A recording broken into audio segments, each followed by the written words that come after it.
The main character experienced betrayal from the man she trusted the most. She gave Fabian everything, all of herself to the last, and in response all she got was that he abandoned her in a cold dungeon. She sincerely believed that she would no longer be alone. It seemed that she would be able to stay by his side because he was the only man she could rely on and the main character of this game world. Fabian Ignis is a tall, handsome guy with fiery red hair. One day he approached her and said that her magic had proven very useful. The main character's name was June Carentia. The girl replied that with her support magic she could only help from afar, but Fabian assured her that there was no need to worry about that. He said that their meeting was a real stroke of luck, and looked at her with a slight smile. This confused June, and she felt surprised and slightly excited. Fabian added that he could not imagine the expedition without her. He sincerely hoped that she would help him in the battle with the Demon King, and will remain with him until the very end. She replied that of course she would be there because she liked being with him. She promised to be his strength. That's what she always said. But now she couldn't believe that he really wouldn't come to save her. There was no one else to rely on. June was left here alone. Fabian knew what situation she would be in, and he still left her. She didn't understand why it was necessary to give hope if it could be so easily abandoned later. Suddenly a strange sound was heard, and June turned around and saw a monster. The monster was several times larger than her. She didn't know what to do. The expedition had no problems with such enemies, but for a support mage this was an impossible task. She simply didn't have the strength to defeat him, so she decided to run away. But the monster turned out to be too strong and huge. It hit her with its hand and she fell. She wanted him to leave her alone with all her might and threw a stone at him. The monster was even taken aback for a moment by the fact that she tried to engage in battle with him. Then June realized that the enhancement had not worked on the stone, and it had not even left a scratch. Sadness overwhelmed her again, and she remembered Fabian.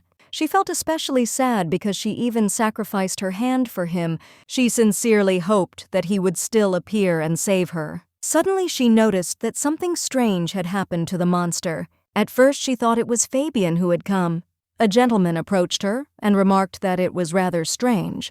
After all, in this dungeon there was a man who was not able to cope with a Balrog. June didn't understand who he was and was scared. In fact, the leader of the Dark Knights, Mayor Knox, stood before her. She began to explain that the villagers forced her to come here. The Lord said that this was similar to human sacrifice. Some still have not abandoned such customs. She couldn't even imagine that she would meet him here. He said she was incredibly lucky to have stumbled upon him. June survived, but it was too early to relax. Before she would have believed in luck, but now she truly understood this world. It certainly wasn't luck the leader just suggested waiting for the others. She couldn't believe that Mayor Knox would become a true demon king and fill the world with nothing but monsters. But this leader decided that perhaps he should tame this monster himself. He also noted that not dying from the first attack of such a monster was too much. Since he was here, she decided to at least try using magic. The gentleman turned around and realized that it was a spell of strengthening. With her magical support, he still managed to defeat the monster. After that, he approached the girl and said that he now understood how unusual she was. He took her hand, which made her very embarrassed. She wasn't supposed to show her powers, but it had become a habit. The gentleman said that being abandoned without support and help is really scary. She apologized and suggested that they just forget about it. She said that he didn't really need help. He tried to explain something to her, but she didn't understand him at all. He asked if she would like to join his expedition. He told her to become his, but the girl could not understand what this unexpected turn of events was. Maybe she just got an offer from the final boss himself. The atmosphere in their camp remained tense and oppressive. June didn't know what to do now. She didn't even understand how she ended up next to Mayor, even though she was with those who knew her. He said he would ask June again. He asked again if she wanted to join the Dark Knights expedition. June wanted to refuse immediately, but she didn't know how he might react. So she simply thanked him for the offer and asked if he could give her some time to think about it. But Meyer didn't understand at all why she was hesitating because the Dark Knights were the best choice. He was indeed right, and she knew it perfectly well. The Dark Knights squad is commanded by the strongest warrior, Archduke Knox. This is the best expedition group that everyone envies, but she didn't want to join them. Anyone else would have done the same thing in her place if they knew who he really was. Mayor Knox was more than just a strong man. She ended up in the world of the game The Great Battle of the Holy Devil, and June Carentia is a character from it. The dreaded Duke Knox was also one of the playable characters. And Fabian, who left her, was the main character for whom the player himself had to play. She learned a lot while gathering information about this game, including the fact that the game has a second round. The fake Demon King cornered in the first round used a hidden core to reverse time. This is how the second round, a repeat playthrough, began for the player. In the second round, Mayor tried to kill the Demon King to get rid of the curse in his blood, and when the king dies, there's a sudden twist. Meyer was the hidden core. He absorbs the power of the fake and becomes the true Demon King. The battle with the awakened Knox became the real finale of the game. It would be crazy to become his subordinate given all this, especially since it's the second round now. He'll soon turn into a monster. Mr. Mayor said that he didn't understand why there was any need to whine. There was no better expedition group to find, and no one needed support mages anymore. The girl, of course, agreed that he was right. But that didn't mean she had to choose only this demon. She needed to somehow get rid of him, so she thought about it. She decided to let herself be humiliated in order to convince him, and said that she was very grateful that he saved her. True, even in supporting magic, she wasn't very good, so there wouldn't be much use from her. But the gentleman said that he didn't think so, and the lady remarked that she was simply lucky. Then Mayor admitted that he had indeed been a bit hasty. The lady smiled and thanked him for understanding her. She felt it worked. But the gentleman immediately said he had come up with another outcome. He stated that he wanted to test her skills and then return to the conversation. The girl didn't understand at all what was being discussed. He brought her here again, which made her worry.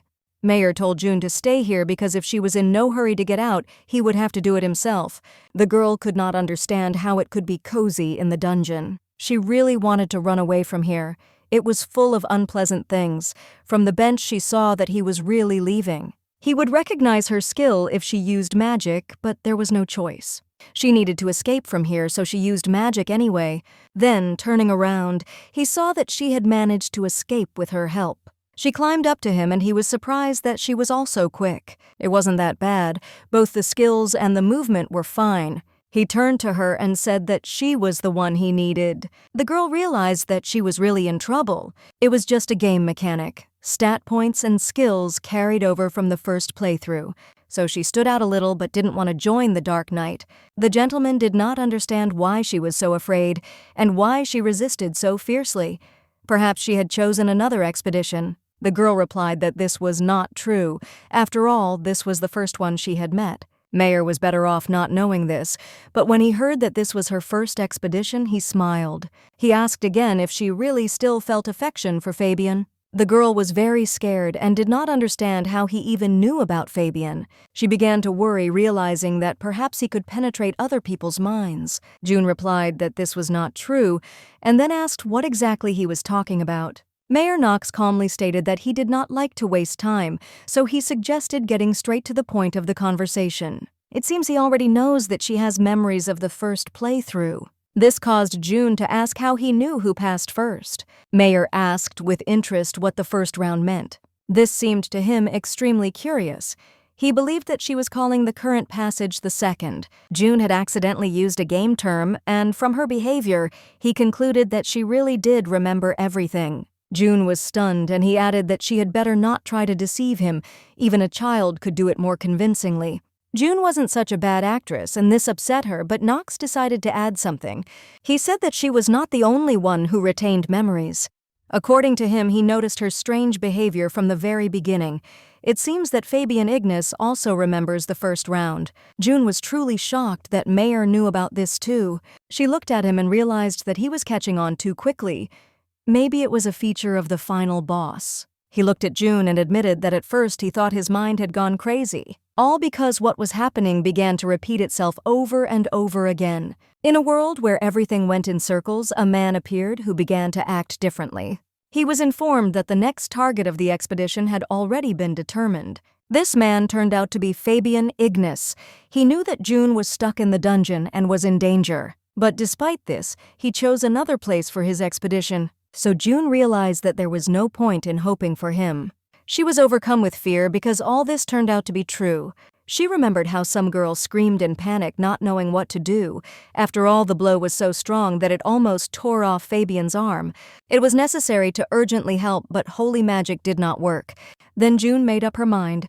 She would sacrifice her hand to save Fabian. The doctor was glad when she saw that everything was okay with his hand. Fabian realized that it was June's magic and thanked her. He looked at the girl and noticed that she was holding her hand. He rushed to her and asked again if she had really transferred the wound to herself. But June just quietly thought that she was okay and asked if she could hear him. She didn't regret anything because now they both could survive. Her arm had already recovered in the second round, so everything was fine. But the sacrifice was in vain because he originally planned to go to another dungeon for the Ring of Flame.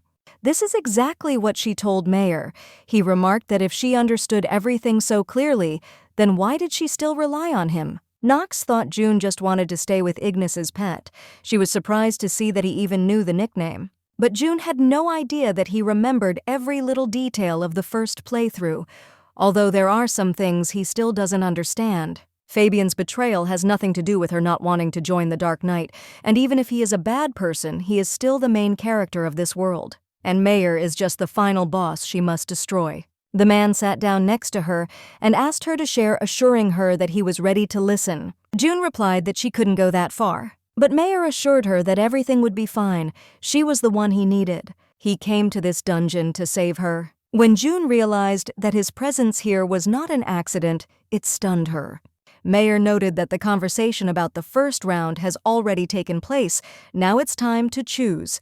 He made it clear that she had to make a decision. But June admitted that she didn't quite understand why he was so firm in his intentions. Mayer replied that the reason was that he needed her specifically. He intends to get her at any cost. He wants to destroy the Demon King. Maybe that's it. June wanted to know what his real reason was. She tried to understand his true intention, but Mayer didn't seem to understand what she meant. The girl reminded him that she remembers the first round, and now he says that it's all because of her outstanding abilities. Mayer admitted that this was true, but June objected. She didn't have any abilities then, and he had already decided to save her. The man closed his eyes and said that it seemed to him, no, he was sure, that she was much more valuable than she thought. June didn't quite understand what that was supposed to mean. Even Fabian, with whom she spent so much time, left her, so she couldn't understand where Mayer got such confidence from. She thought he didn't know everything she did in the first round. And I even hoped that he didn't know it. Doesn't know that she tried to kill him. Although she did not rule out that Mayer knew about this. Usually the real Demon King is killed in the second round, but she decided to do it already in the first one. Perhaps she was simply afraid of the upcoming battle. That's why she tried to destroy the hidden core, Mayor Knox himself. Information about a high-level dungeon that Knox couldn't miss quickly reached the Dark Knight's ears. There were too many gaps in all of this, and in the end, it all turned out to be in vain. Everyone blessed the Dark Knights. Mayor Knox guarded the high-level dungeon. One thing after another, Jun eventually had to give up on killing him. A support mage has no chance against an attack type, especially one that can't be penetrated even in dungeons. Therefore, it is unlikely that he fully understood her plan. Even if he had understood, Mayer could have cut out her entire group at the very beginning. Or he simply wouldn't have saved her in the second round. When he turned to June, she flinched because she was lost in her thoughts. He told her to forget about Fabian because he was doomed as a hero if he lost such loyal allies as Canyon from the start. It was just terrible. Mayer looked like he hadn't guessed anything, but it was because of him that Fabian would fail. The Demon King would already be dead if it weren't for the hidden core. He simply noted that he wanted to convey a simple idea. It was not her fault. Only Fabian was to blame. She will probably soon understand that the Demon King Fabian will not be defeated. Not this time. June knew he was right. It was clear that Mayer would win. But what's the point if the real king is hiding somewhere? She can't understand why she would serve the future demon lord. It would be better to ask Fabian to accept her back into the group. She has pride, but Fabian means a lot to her. He is the protagonist after all, and only he has a chance to kill the Demon King. This means that a happy future is possible only with him. The future with Mayer is shrouded in darkness, and the price of a ghostly chance may be the rejection of a reliable path. Therefore, she does not understand at all how to get out of this hopeless situation. Mayer has better stats, and that excuse won't work, especially when it comes to attacking power. Then only the holy power remains. Meyer is in some way connected to the Demon King. That's why normal attacks don't work on him unless the king is weakened to a certain level. Nox, like the demon, has a darkness attribute. The Dark Knight's main attack force is the Archduke, but because of this, even 100 hits can cause almost no damage. Only when Fabian's group weakens, the king will Meyer's attacks be effective, and she is offered to deal with him only with the help of Meyer, unless the attribute of darkness suddenly becomes holy. At that moment, she remembered her transformation skill. The attribute could actually be changed to the opposite for a while, and it could work. Almost all the monsters in this world, except for some in special dungeons, belong to the dark attribute. Therefore, the transformation skill is usually not used, but in the case of Meyer, it is a different matter. He can even help defeat the Demon King Fabian, thinking that he got all the information he needed from her, simply got rid of her. Although she only spoke about the first round where she fought with him, the strategies she proposed were based on the protagonist's characteristics and player observations. But he doesn't know anything about special items or dungeons. Fabian, who threw her, will not cope with the second round. Almost certainly, that's why June said she had one request. The future of this world cannot be left in the hands of Ignis. June really needs to think about what she can do for the real June. She never understood how she ended up in this girl's body. She didn't want this, and therefore she sincerely regretted it. Perhaps it happened at the cost of her own life. That's why she was so worried and decided to fulfill any of her wishes. For example, to live her life as June herself would have lived. But in the end, I could only come up with one way. To live in the shadow of the main character as befits a support mage, to be his protector. The woman from the past started yelling at her about what she was doing and said that she shouldn't interfere. But June wanted to keep her character's name in the story. This is the only thing that the one who stole this body can do, and at the same time it is atonement and retribution. June Carentia's name must be recorded in history. After these words, the man laughed. He was surprised because he couldn't even imagine who would think that June was so greedy. It probably looked stupid on his part. But he still agreed and said that her name would be on everyone's lips for a long time, and he would take care of it himself. After all, a participant in a raid on the Demon King is unlikely to be forgotten quickly. Now June had no reason to refuse. She smiled and understood. This is her only chance in life.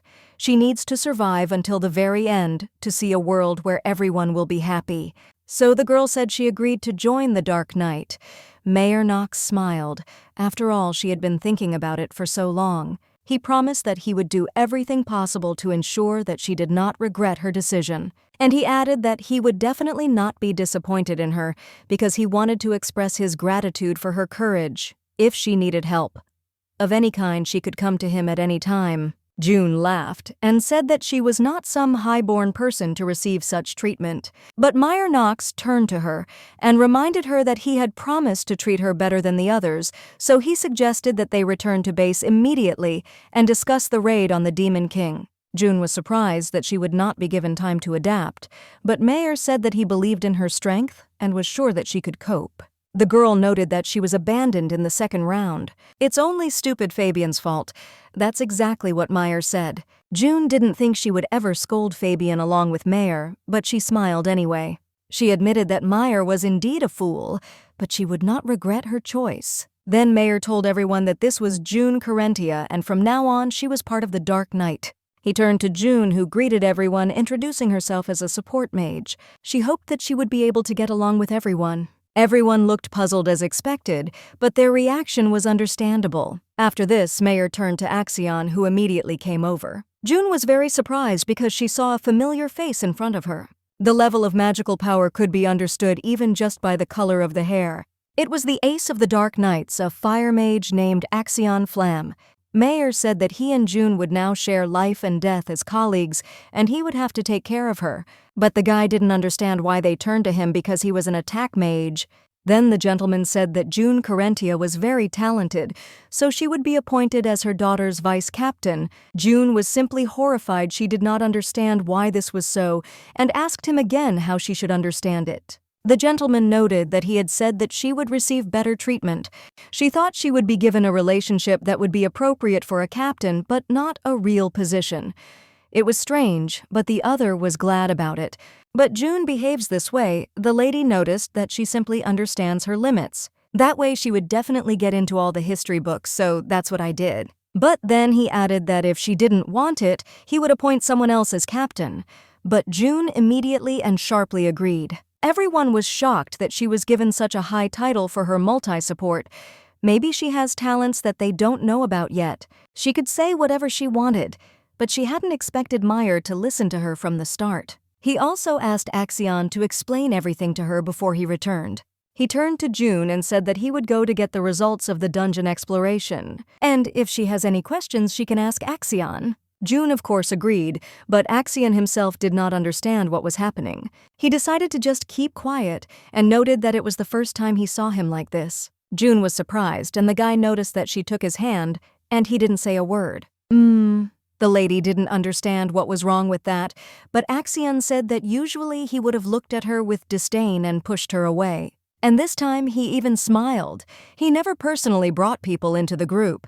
We need to try to look at everything from a different perspective. The attack time will be reduced by 2/3, so even a simple soldier has a clear advantage under the influence of this magic circle. June approached him and he apologized, as this rarely happened, and he was a little upset. June said she wanted to make it clear right away.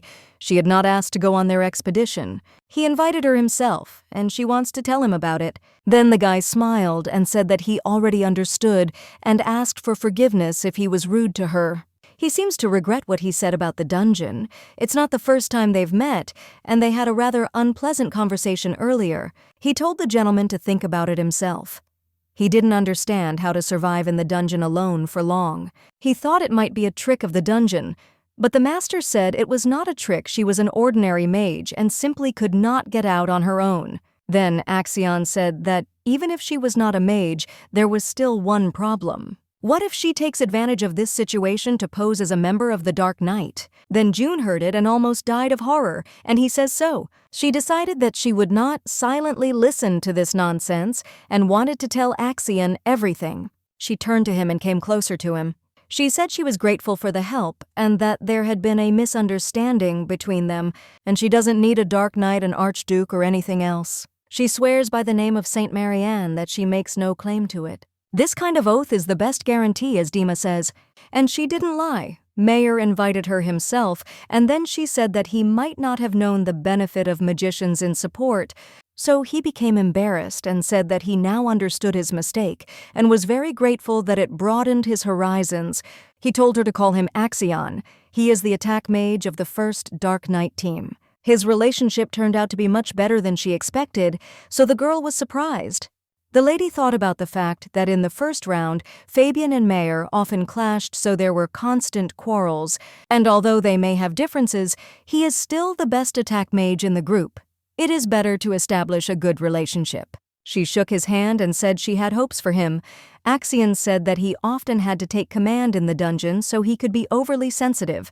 It explains why he didn't feel that way when they first met, and she hopes he thinks better of her now. The boy smiled and said that of course he was grateful for her understanding, but he also showed her the villagers.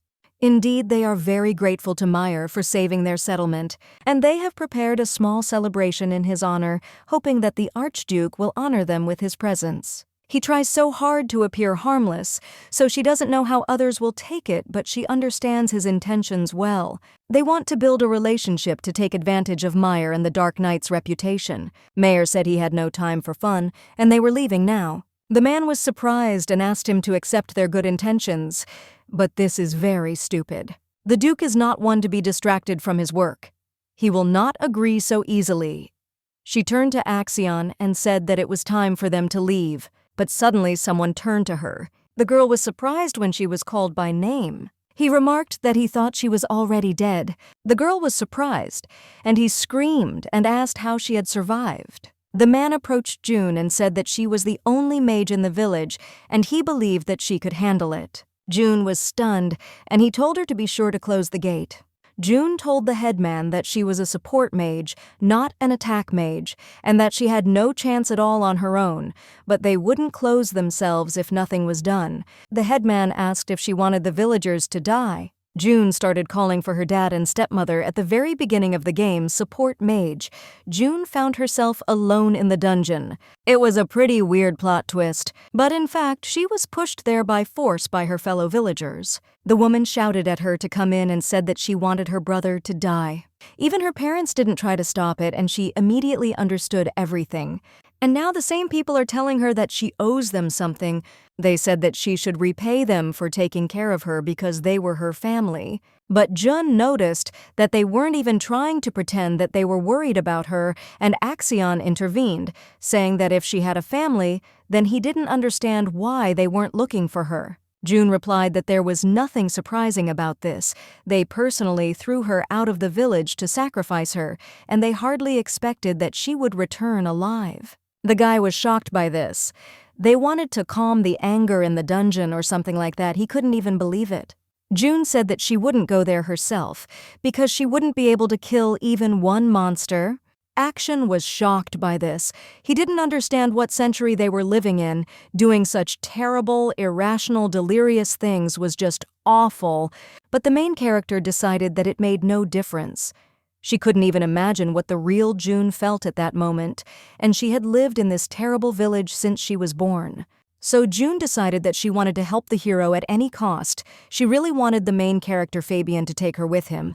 The only thing she felt towards her fellow villagers was disgust. Of course, she understood perfectly well what they were up to, and she has the same disgust for her parents. Mama said that she wants to thank the Duke for saving her, but June said that he was busy and her gratitude would be enough. The men decided to let them through after all because they were the vice captain's family. Mother said that her gratitude was not enough. They would show her the right examples, but June said it was better to be honest. The stepmother had nothing to be grateful for. And she noted that it was clear that they were not at all happy that she had returned alive. The woman did not understand what kind of stupidity this was. She wanted to make herself a victim and wanted to portray her parents as villains. But June told her parents that they were the ones who pushed her powers into the dungeon, and that's where she almost died. And they decided to pretend that they had forgotten about it, but Father told her to just not talk nonsense. He said that they were still a family, so there was no need to be angry, but this irritated June even more. They even call themselves parents, which is very low. Axion said he thought they needed to say goodbye now. The parents were shocked. They did not understand why this was so, and Axion said that Jun Carentia was now a member of the Dark Knights expedition, and they head to the next dungeon to clear it out. They have no time for nonsense. Her parents were in shock and did not understand whether she was really in this organization and how this was even possible. June pointed out that she really tried, and her father couldn't understand that she did it herself. He assumed that she just asked for it, or that they took anyone. Her stepmother said that if they were looking for new children now, then that was great, and suggested that Evgeny be placed there too. But June said she wasn't going to listen to that nonsense. Stepmother said knights were trained from an early age. She just wanted to add her son. But June said he was really 10 years old, and they really did seem like they were going to send a little kid with a wooden sword on an expedition. June also noted that this would only cause them trouble. That's why she doesn't want to listen to this nonsense anymore. Axion was simply shocked. He told the guards to take the woman and the man away. The woman said that they should let her go because they were family, but Axion said that they should just stop making him laugh. He said he wasn't going to allow it twice, or they thought his words were a joke. He also said that it just seemed to him that Evgen would be more useful to them than June. Father decided that June should stop these people. Axion asked the girl for forgiveness for having to drive away her parents. But June thought it was no big deal because they weren't listening to a word she said anyway. She was grateful he was really cool. Axion said that it was nothing because people's relationships become stronger when they face a common enemy. They were already ready, they were about to leave. Axion asked if the girl had any luggage because they would need to pack that too, but the girl replied that she had no luggage and she was ready. She didn't understand the sad look on Axion's face when he heard this. He looked at her as if she were a child who had nothing to wear. In principle, that was the case. Eugene always received new clothes while growing up, and June got by with only old rags, which of course was discrimination. She spent little time with them in the first round, but in the second it all became obvious. He told her not to worry. The vice captain is entitled to many things. They will even sew a magic uniform for her. The girl noticed that she already had a uniform, but Axion said that this uniform was not for an ordinary mage and did not stand out, and she was a support mage. When the girl realized that this was true, she said that she was comfortable in this uniform, especially since their specialization can be determined by the color of their hair. In principle, this is true. The more magical power a person has, the brighter the color of his hair. It is immediately obvious that Axion is a strong fire-type mage, and she, the support mage, has pale gray hair. One look made everything clear. Suddenly someone approached them and she realized it was Mayor. When she heard his voice, she immediately recognized that it was Mayor. He said that her hair color went very well with the Dark Knight uniform. The girl was touched by the compliment, but was not sure how the uniform looked on her. Axion was in complete shock, and the girl thought that perhaps he meant that the uniform suited everyone from the Dark Knight. She thanked His Highness, but Mayor asked to be called Captain. He reminded her that he was her boss. The girl smiled, realizing that others didn't call him that, but still decided to continue calling him that. Mayor noted that the uniform could be made better, and they would tell the tailor something urgently for her when they returned to base. By the way, he almost forgot that upon his return he needed to hold a welcoming ceremony. The girl didn't understand what was wrong with her form, and Mayor also noticed that since she asked to prepare a horse, she needed to go with Axion to the stable, and he would help her choose a horse. The girl was surprised, but it was really good news for her. Usually only the best knights ride on horseback while the rest walk. A horse is not as comfortable as a car, but it is still better than walking. In the first round, June was able to get a horse only halfway through the journey, and now she will ride again. Axion turned to his lordship and asked if he was sure that June could handle it. The gentleman smiled and said that of course he was completely sure of it. Axion noted that he couldn't even imagine that the girl could ride a horse. June said that it was very simple, but Axion added that it was a rather rare skill for an ordinary citizen. June smiled and said that she understood that horses are very valuable animals, so only a small number of people can raise them. Most of them don't even know how to sit in the saddle. June learned while she was on an expedition with Fabian. She couldn't tell Axion about this, so she just said that the captain was short-lived. If he had known that she couldn't handle it, he wouldn't be the type to see the potential of others and use it. Mayor was a control freak, especially on an expedition. He wanted everything to go exactly according to plan, and for spontaneous changes of position to almost never occur. No matter how competent newcomers are, they must start from the very bottom. Elite knights should not try to rise to the top, even if they show high individual abilities. Every change must be approved by Mayor. This is the only way to become an elite Dark Knight. That's why everyone was surprised by her appointment. He forced her to join. She simply saw no other options. Axion also told June that she knows him well, highlighting her feelings. June said that it really is clear at a glance. She doesn't say that she's known him since the first round. She needs to be more careful in her statements in the future. The knights watched as June rode alongside His Highness. Mayor was ahead of everyone. Next to him is Axion. It was immediately obvious who was in the lead here. But June, although she was Fabian's partner, never felt equal to him. They were his childhood friends, close friends, Deka and April. By the way, since they were never equals, it's unclear why June decided that Fabian wouldn't leave her. June decided to just not think about it. Mayor also can't be trusted completely. One betrayal was enough. This time she will draw the line. Mayor is an assistant in destroying the Islas, nothing more. The gentleman said that it was time for them to move, and they began to move. Fellow villagers noticed June and were shocked that she survived. They didn't understand how a support mage was accepted into the Dark Knights. They thought it was just some kind of nonsense. They approached Carenti's family and asked how this happened and if they even knew what was going on. Her parents immediately said they didn't know, and the girl realized that it looked like they would both remain silent. She must be ashamed to talk about the daughter they banished. Mayor asked about land as an introductory gift for June. The girl was surprised and asked what she was even talking about. The gentleman said that she was in such a bad way with the governor she was constantly receiving taxes. And you can even change the village headman at any time. And since this is her home village, he can support her. If she wants to create a guild here, he will help her do it. Everyone was in complete shock that this girl actually joined the Dark Knight. When she turned back, she heard them say that they were also giving her land. Probably a high position the village would flourish if they opened a guild here. But many believed that June would not support them because the headman had expelled her and her parents had never respected her. Would they really miss such an opportunity because of them?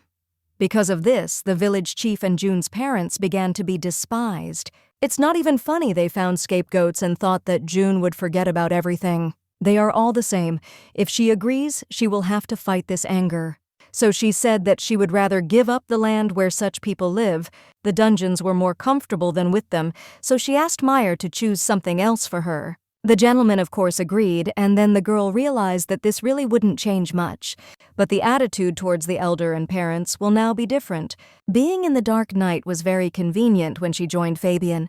Everyone just laughed that she was fooled. This time, they won't go within cannon shot. They left the village, probably still far from the base. She hadn't used it for a long time, but she decided it was worth a try. The main character has a special skill related to the game system. Ability to open the interface and view the status. She can quickly check her stats or even see the enemy's status and cooldown boost. She has information that no one else in this world has, and she can find out her level without devices at any time.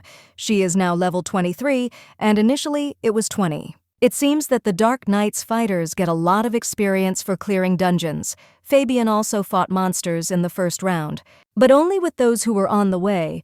She had not been in the dungeon before, so she lacked experience. But he was surprisingly talented. While he was teaching her, she couldn't even use her skills properly. But it only irritated the other people in the group, so the offer at level 20 was quite unexpected.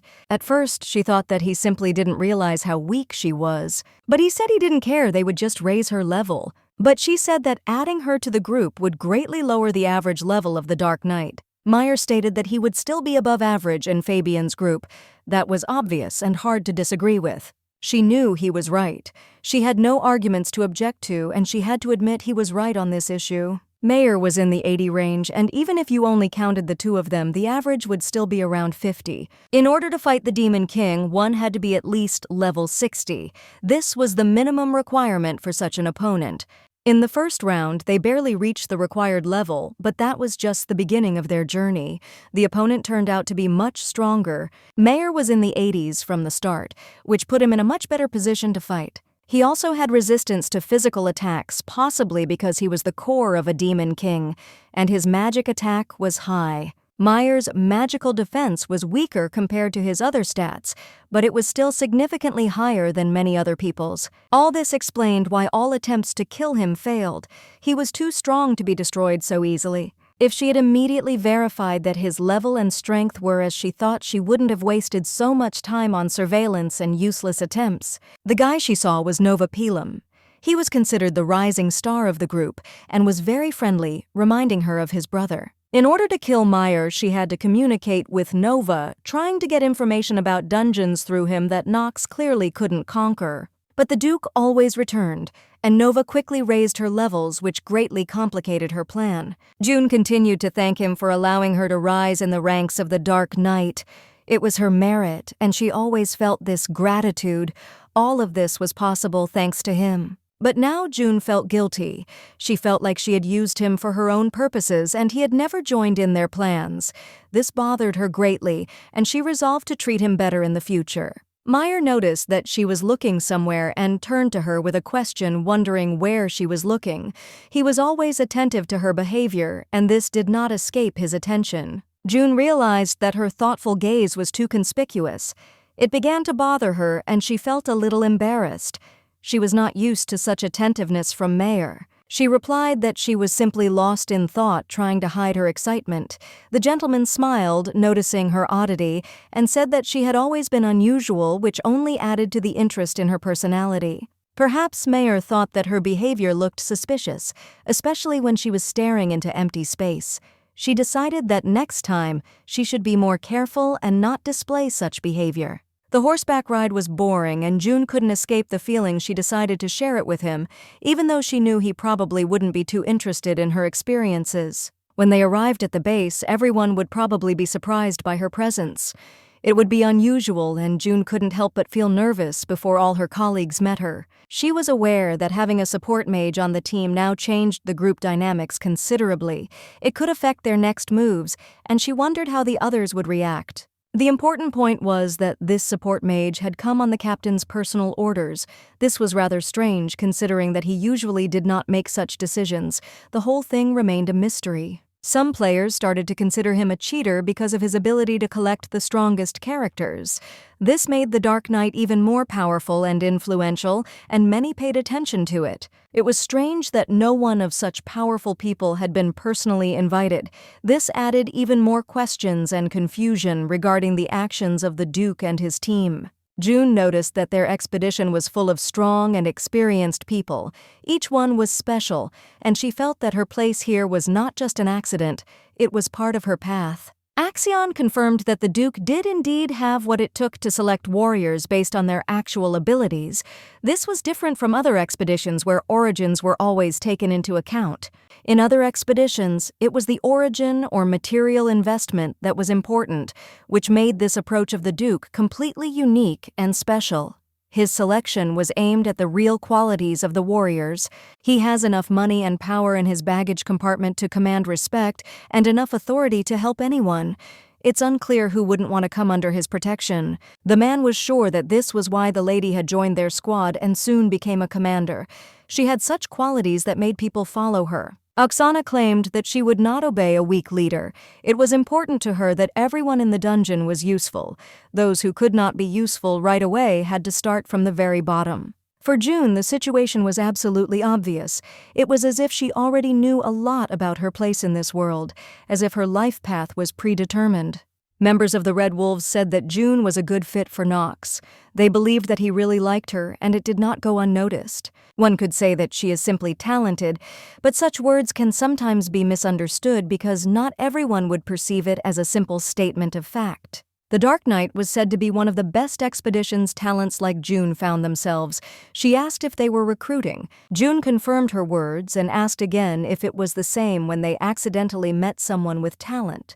It was not a casual question, but rather a test. The girl repeated her words again. Now a challenger had appeared, but it was unclear how all this would go further because no one knew what trials awaited. Many might want to become warriors of Meyer Knox, considering how easily June passed. Previously, everyone had to pass entrance exams, which gave only a few a chance. The Dark Knight entrance exam was a spectacle of incredible power. People from all over the world gathered to show off their abilities, and the audience could judge the level of each. Some decided to try their luck before joining other groups. This was not unusual as everyone was trying to find their way in life. Many tried to enter the Dark Knight more than once. Many people were never able to get in, and every year their number only increased, which caused envy. June remarked that, indeed, she would also have thought that a person who was a yellow support mage could not become a captain. It seemed unbelievable. It was surprising that there were people who were truly happy about her presence. This was an unexpected discovery for the girl because she did not expect such warmth and support. She knew that the position would be more trouble than it was worth, but she still said that they had come together because of his lordship, who had insisted on it. June noted that some might be against it, but she assured that once they saw Miss June's skills, everyone would immediately understand how capable she was and that it would be for the benefit of everyone. Everything he said was exactly the same as the moment they first met. His words were clear and confident, and she immediately remembered that moment when they first started working together. Jun asked him if he was really proud of it, and Axion replied that the problem was that the village's true strength could only be shown in the dungeon where everything was real. Perhaps she could have asked his lordship about it, but she was surprised that he wanted to do it right now. It seemed too hasty a decision for such an important task. According to them, the exam would be held a few weeks after returning to base, and June began preparing for this event, realizing that a lot of work awaited her. Jinya just laughed at her thoughts, but Jun thought that Axion's idea might not be that bad. She could use it to her advantage to improve the situation. Time was flying by, and her position in the expedition was rather precarious, so she began to think about whether she should create her own group with new people to strengthen her position. A man approached her and asked her to look in that direction, but June could not understand what exactly he wanted to show her, and her curiosity only grew stronger with each passing moment. The gentleman announced that they were almost there, and June felt a surge of excitement and anticipation wash over her. She was ready to see what awaited them at the new base and how everything would be arranged. They arrived at the Principality of Noctanteria. This was their base, and everyone who was with them was very happy to see them return. The atmosphere was full of joy and relief. June was surprised because it was the first time she visited the base of another expedition, and everything looked new to her, many new faces and impressions. It was actually surprising that he already had such a base, perhaps because he was an archduke. He was very influential and wealthy, which allowed him to maintain several troops. Yes, and he could support 3 squads of knights at once, and now June also felt like a bit of a cheater, realizing that her position in this structure also had certain advantages. The gentleman has always met her in the Noctenteria. He attracted her attention with his presence despite the atmosphere filled with difficult events, which did not go unnoticed. The main character, June Carentia, admitted that she now truly feels like she has become part of the Dark Knight, for the first time imbued with the feeling of this place and her role in it. Mayor Knox was somewhat puzzled and irritated by her words. He had not expected her to feel it just now, thinking that her affection should have shown itself much earlier. The girl, noticing his reaction, quickly said that she hadn't meant anything like that. Mayor, understanding her concern, told her to remember that this was now her base, her place to live and act. Although they hadn't crossed paths yet in this round, Mayer clearly wanted to get ahead of Fabian, and it showed in his actions. He must have remembered how Fabian had taken the Demon King away from him by acting first, or else Mayer thought that June was still yearning for the old times, for old acquaintances and habits which also haunted him, making him doubt her intentions. The girl smiled and said softly that of course she agreed with his words, but she understood that they had to move on and develop their relationship within the Dark Knight. However, she felt that problems could arise if Mayer did not begin to trust her. She felt that trust was an important element of their interaction, and that without it, it was difficult to move forward. Mayer, after considering her words, decided to show her the castle as part of her introduction to the Dark Knight. He believed it would help June better understand the place where she would now be working and living. June was a little surprised, not understanding why Mayer was so concerned about her company if their goal was to show her the castle and secure her presence within the structure where her role had already been determined. The girl explained that she was not against his company, she just thought that he probably had other things to do. She emphasized that as vice captain, her presence could not be useless. Mayer remained silent, unsure of how to respond to her comment, but aware that if she went with him, it would attract the attention of the newcomers. He considered the importance of not attracting unnecessary attention. June realized that in this situation it would be better to ask Axion or another person to accompany her in order to avoid unnecessary attention from the newcomers and not disrupt the progress of plans within their group. When June looked back, she saw no one and could not understand where her companions who had just recently followed her had gone. This confused her greatly. Fabian and the others quickly realized where this could lead and decided to disappear, while the gentleman assumed that she had lost something and was looking for it. Despite her anxiety, the girl reassured everyone by saying that she was fine and that they could continue on their way without delay. Her words calmed those around her. Even though June was a captain, she couldn't understand how her pseudo-friends could do something like that, leave a newbie and just run away without caring about how she would cope. The butler was very glad that Ruskin returned safe and sound, because this meant that everything was fine and no one was hurt despite the possible dangers. June was a little surprised to learn that the base, in addition to the others, also had a butler who played a special role here, giving the whole place a special atmosphere. The gentleman was pleased to meet Vince and immediately noticed that he needed to introduce someone. This girl was June Carentia, the vice captain of the expedition with which they were traveling. June was a little taken aback by the gentleman's revelation of so much at once.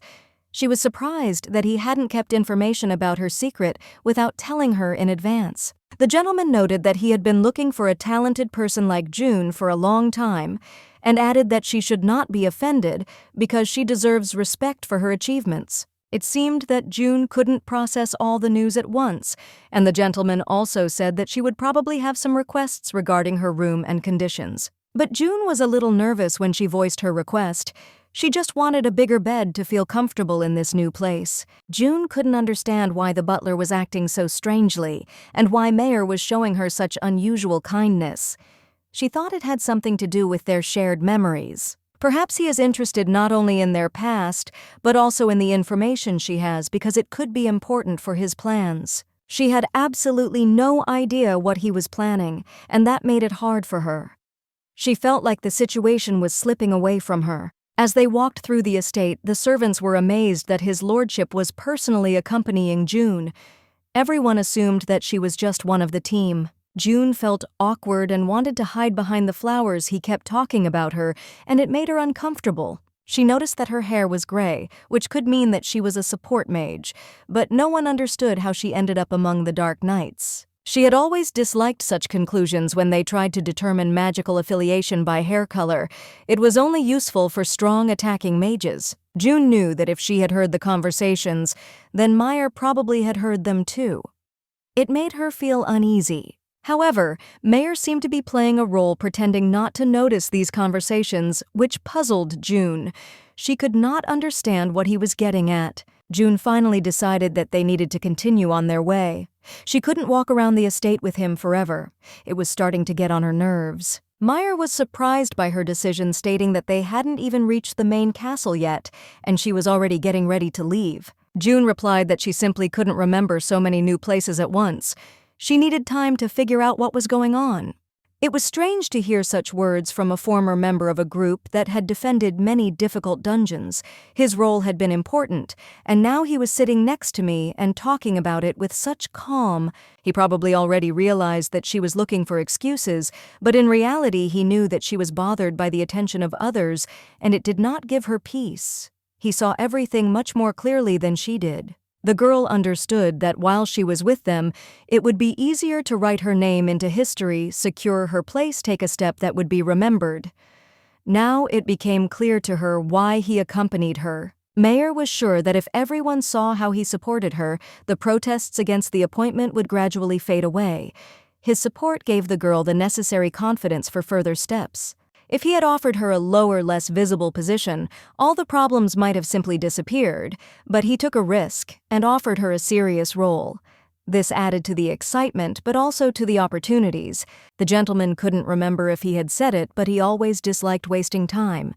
He knew that they would be constantly consulting, and it was only a matter of time before she was promoted. The girl was grateful that he believed in her abilities so much and gave her a chance to develop, but deep down she knew that it was not as easy as he thought. Her anxiety did not go away. In order not to waste any more time, she needed money or loyal people to really move forward, but until she had either, she felt like she was in limbo. Now she could only rely on herself, her strength and luck. Time would tell how her plans would develop, but in her soul there were still many doubts and fears that needed to be addressed. At first she would have to try twice as hard, perhaps listen to the advice of the Axion and ask to go underground. It was sensible advice from an elder who had gone through many trials. The gentleman asked her not to even think about giving up the position he was sure that she would cope, and her path was just beginning. The girl said that it was not that important to her. She felt normal and enjoyed her work. There was nothing supernatural about what was happening to her. If she reaches the level of the other expedition members, the battle against the Demon King will become much easier. This will increase her chances of success and improve her position in the group. The future will be much calmer, especially if she can strengthen her territory, reputation, and property. These factors will make her feel more confident. If Meyer defeats the Demon King and becomes the Emperor, new opportunities will open up for her. She can gain many privileges that will help her in the future. This was her first time in such an important position, and she knew she had to live up to the trust that had been placed in her. It would not be an easy task, but she was determined to succeed. The gentleman noted that he was confident in her ability to cope with the task, but warned that if it was too difficult or tiring, she could always turn to him for help. The girl thought about his words, wondering if perhaps this was how all the heirs of duchies were taught these days. In her eyes, it was a new and unusual approach. A leader who can support his subordinates easily inspires trust. Such a person will always be in the spotlight and will become an example for others. The girl suggested to finish this excursion, to which the gentleman agreed. They could consider everything else next time when the opportunity arose. The gentleman made arrangements with her and offered to take her to her room so that she could rest. He was ready to help her in any situation, even if it seemed unimportant. The girl was surprised and a little scared when he said he would walk her to her room. It was unexpected, and she couldn't understand why he needed to do it personally. She didn't understand why he wanted to walk her to her room, especially since she was used to making decisions on her own. This action confused her a little, but she didn't mind. Mayer said she had some free time that she could use to relax. It was unexpected but appropriate given the circumstances. She intended to use this short break to get used to the new conditions, to try to adapt as much as possible to the changes happening around her. June Carentia, noticing her words, asked a question, wondering how much time she would have for this rest. The gentleman replied that it would be until the meeting that was planned for her ceremony. Mayer added that it wouldn't be a long time, but still enough to get some rest. There was a confidence in her answer. She knew how to appreciate such moments of rest. June realized that she still had an important performance to make. She would probably have to give a speech, and the gentleman believed that her anxiety was caused by fear of public speaking. However, the girl explained that it was not a matter of fear, but rather that she did not like public speaking. She always preferred to convey information through presentations rather than through oral speeches. Mayer noted that despite her opinion, she would have no choice and would most likely have to speak, but in the end, she would not ask him to cancel this speech. They soon arrived at the place the gentleman had spoken of. Mayer pointed to the spacious area where she was now awaited, a place that symbolized her identity as the Dark Knight's vice captain. June, feeling relieved, looked around.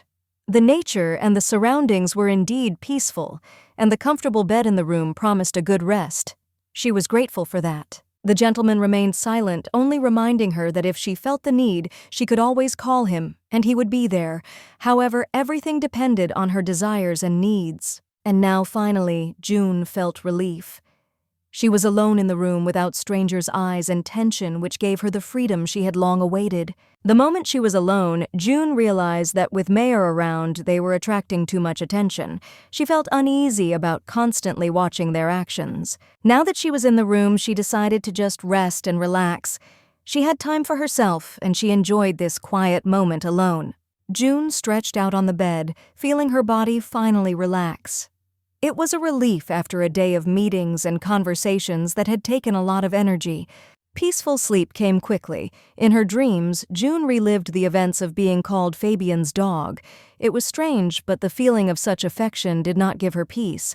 It soon became clear to her that her name had become associated with sacrificial magic, which created many misunderstandings.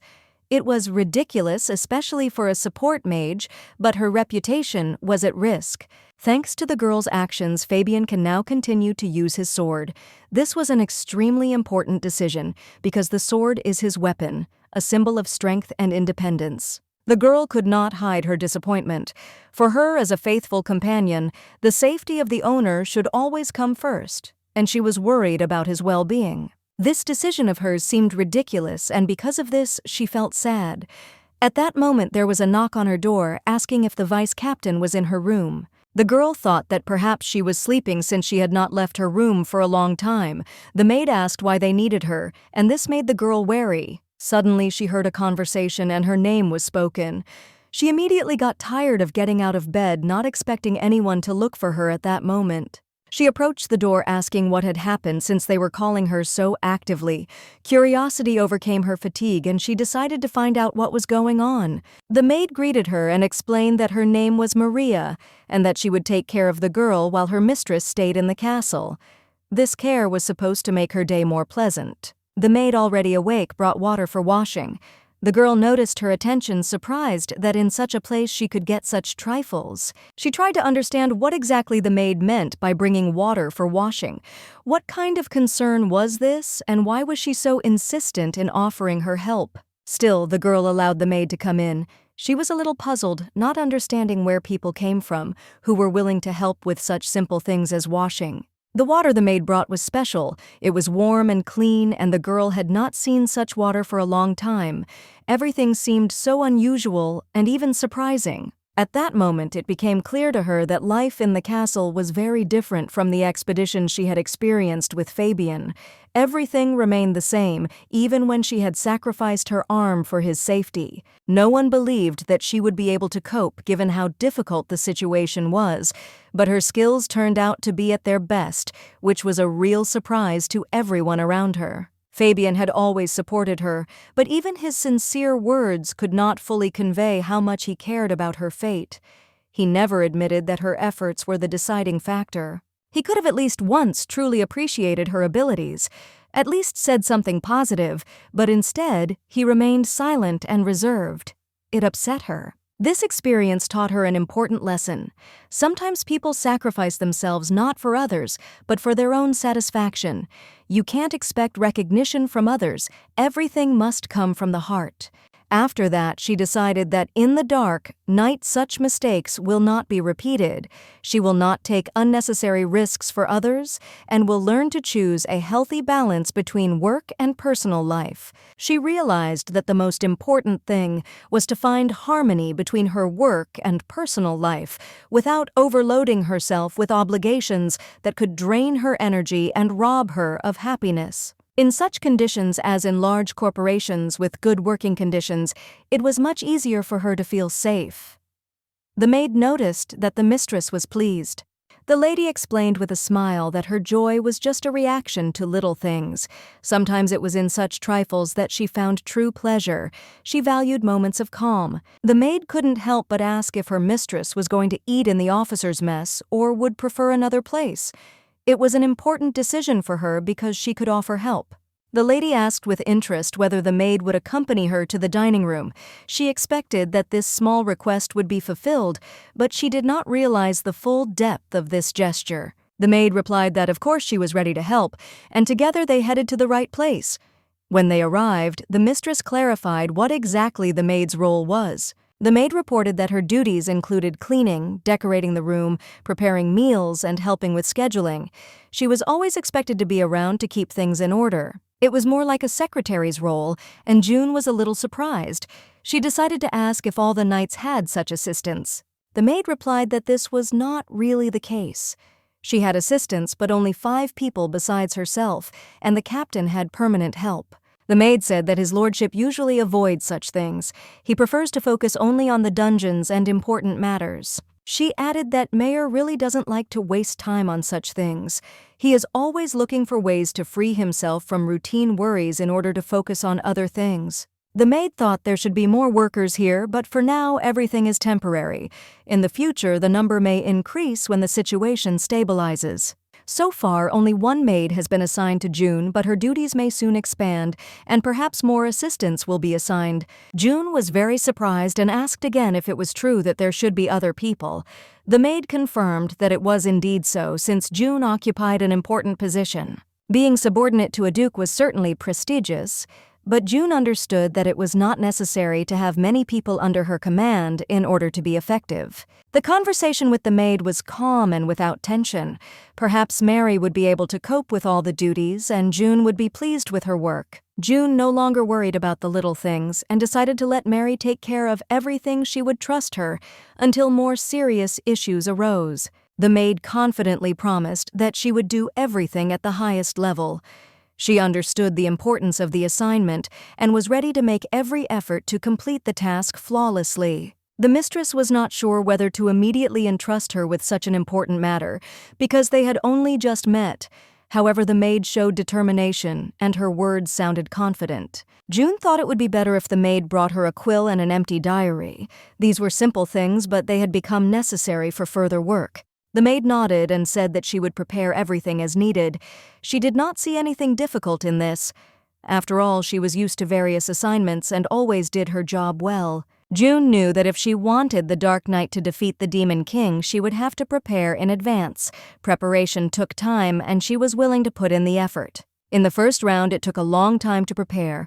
But now that she was the captain, the situation had changed, and she felt that it would take even less time to complete the task. She decided it would be better to start preparing early. This would avoid rushing and panicking in the future when it would be necessary to quickly respond to new threats. June came to the conclusion that she needed to create a detailed guide to this world. This would allow her to keep everything under control and minimize the unpredictability of the situation. The lady immediately began writing. She knew it would take a long time, but her notes gradually began to take shape. This was essential to the success of her plans. She had already done something similar in the first round, but now with experience, she managed to complete the work in just 2 days. This result was much faster than before. This journal contains a lot of valuable information about dungeons and ways to obtain items. All entries were carefully organized and structured for convenience. It was a sort of reference book. In the first round, she did something similar to always have information at hand that could be useful at any time. She never showed the diary to anyone. Even if someone asked, she would still hide it because it was her only secret, which she kept only for herself. She convinced everyone that it was a unique support magic skill that could not be found in ordinary magic schools. Now looking at the situation, she realizes that she was not mistaken in her conclusions. The second round was ruined, and if she had revealed the information about him, everything could have been different, especially after Fabian abandoned her for the Ring of Fire, leaving no chance of success. He took the information she shared with him from the first round to defeat the Demon King. He thought it was enough to advance to the next round without expecting a trick. But even so, she felt that he didn't need her anymore. After all, sharing important information with another expedition would be much more difficult after she had already been betrayed once. But perhaps Fabian realizes that she remembers everything that happened in the first round. This could be the key moment that will force him to make a decision that she cannot yet predict. She didn't rule out the idea that he might want to destroy her so that she wouldn't tell anyone anything important, and now she didn't understand what to do to avoid this danger. Strangely, despite all this, she still began to cooperate with Meyer in order to survive. But not knowing whether she should trust him, she was not sure whether she should show him her diary. After all, if Knox was truly interested in her magical support skills and the dungeon information she possessed, he could use her and then simply dispose of her as an unnecessary tool. If she gave him the diary, she would immediately become useless and loyal. She knew that she could simply be abandoned, as had happened before, and that was too dangerous for her. Besides, it would be strange and suspicious if everyone found out that she had such important information, while she herself remained in the shadows, hiding her real intentions from everyone. In the dungeon that Juncarentia failed to enter in the first round, everything is written in Korean, making the information almost impossible for her to understand. Although she tried to figure it out, it was too difficult. Mary, although she trusts June, cannot directly tell her about the diary, because she works for Mayor Knox.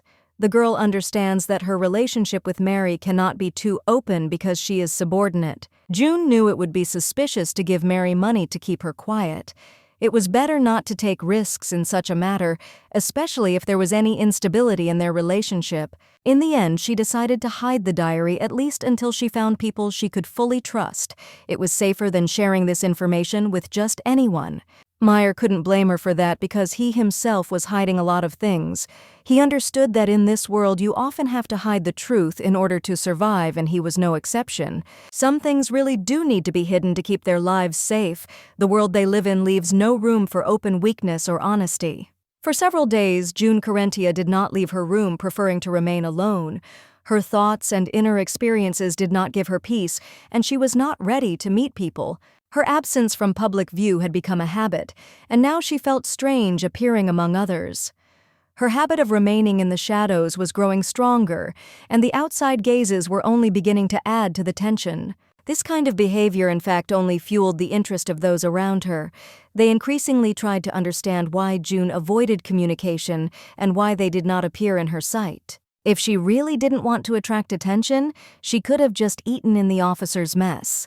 It was a less crowded place, and there wouldn't have been so many questions about her decision to not show up. However, she had not yet been officially assigned, so she was forced to go to the common dining room. This was a necessary step to avoid appearing disconnected from the team and her duties. This dining hall was where the regular members of the expedition gathered, and the food was no less good, despite the more modest atmosphere. It was not as upscale, but it still provided good food. Mayor Knox would never allow himself to be like others. He was much more demanding, and his attitude to economy was strict. It was important to him that everything was at the highest level without compromise. In the dungeon, she had to work hard, not only to complete the task, but also to show gratitude to Meyer. Her actions and decisions were always under his control, and she could not let him down. June overheard the knights discussing her relationship with the captain. They claimed that he intended to make her his wife, and they sounded confident enough. She couldn't understand where they got such rumors from. She became curious as to who exactly could come up with such nonsense and start spreading it among everyone. Turning around, she saw that the knights were the ones doing the talking. They claimed that the captain had not only invited her personally, but had also promoted her to vice captain, which added credibility to their words. There were times when she acted as a support mage, and the knights could not understand why she was assigned to such an important role in the Dark Knighthood. It seemed strange to them. June responded that it was all just speculation and that they were probably just making their conclusions based on rumors rather than facts. It was just their guesswork. She added that perhaps the captain and this girl simply have some kind of relationship hidden from everyone, or they have been lovers for a long time. But all this remains at the level of hypotheses.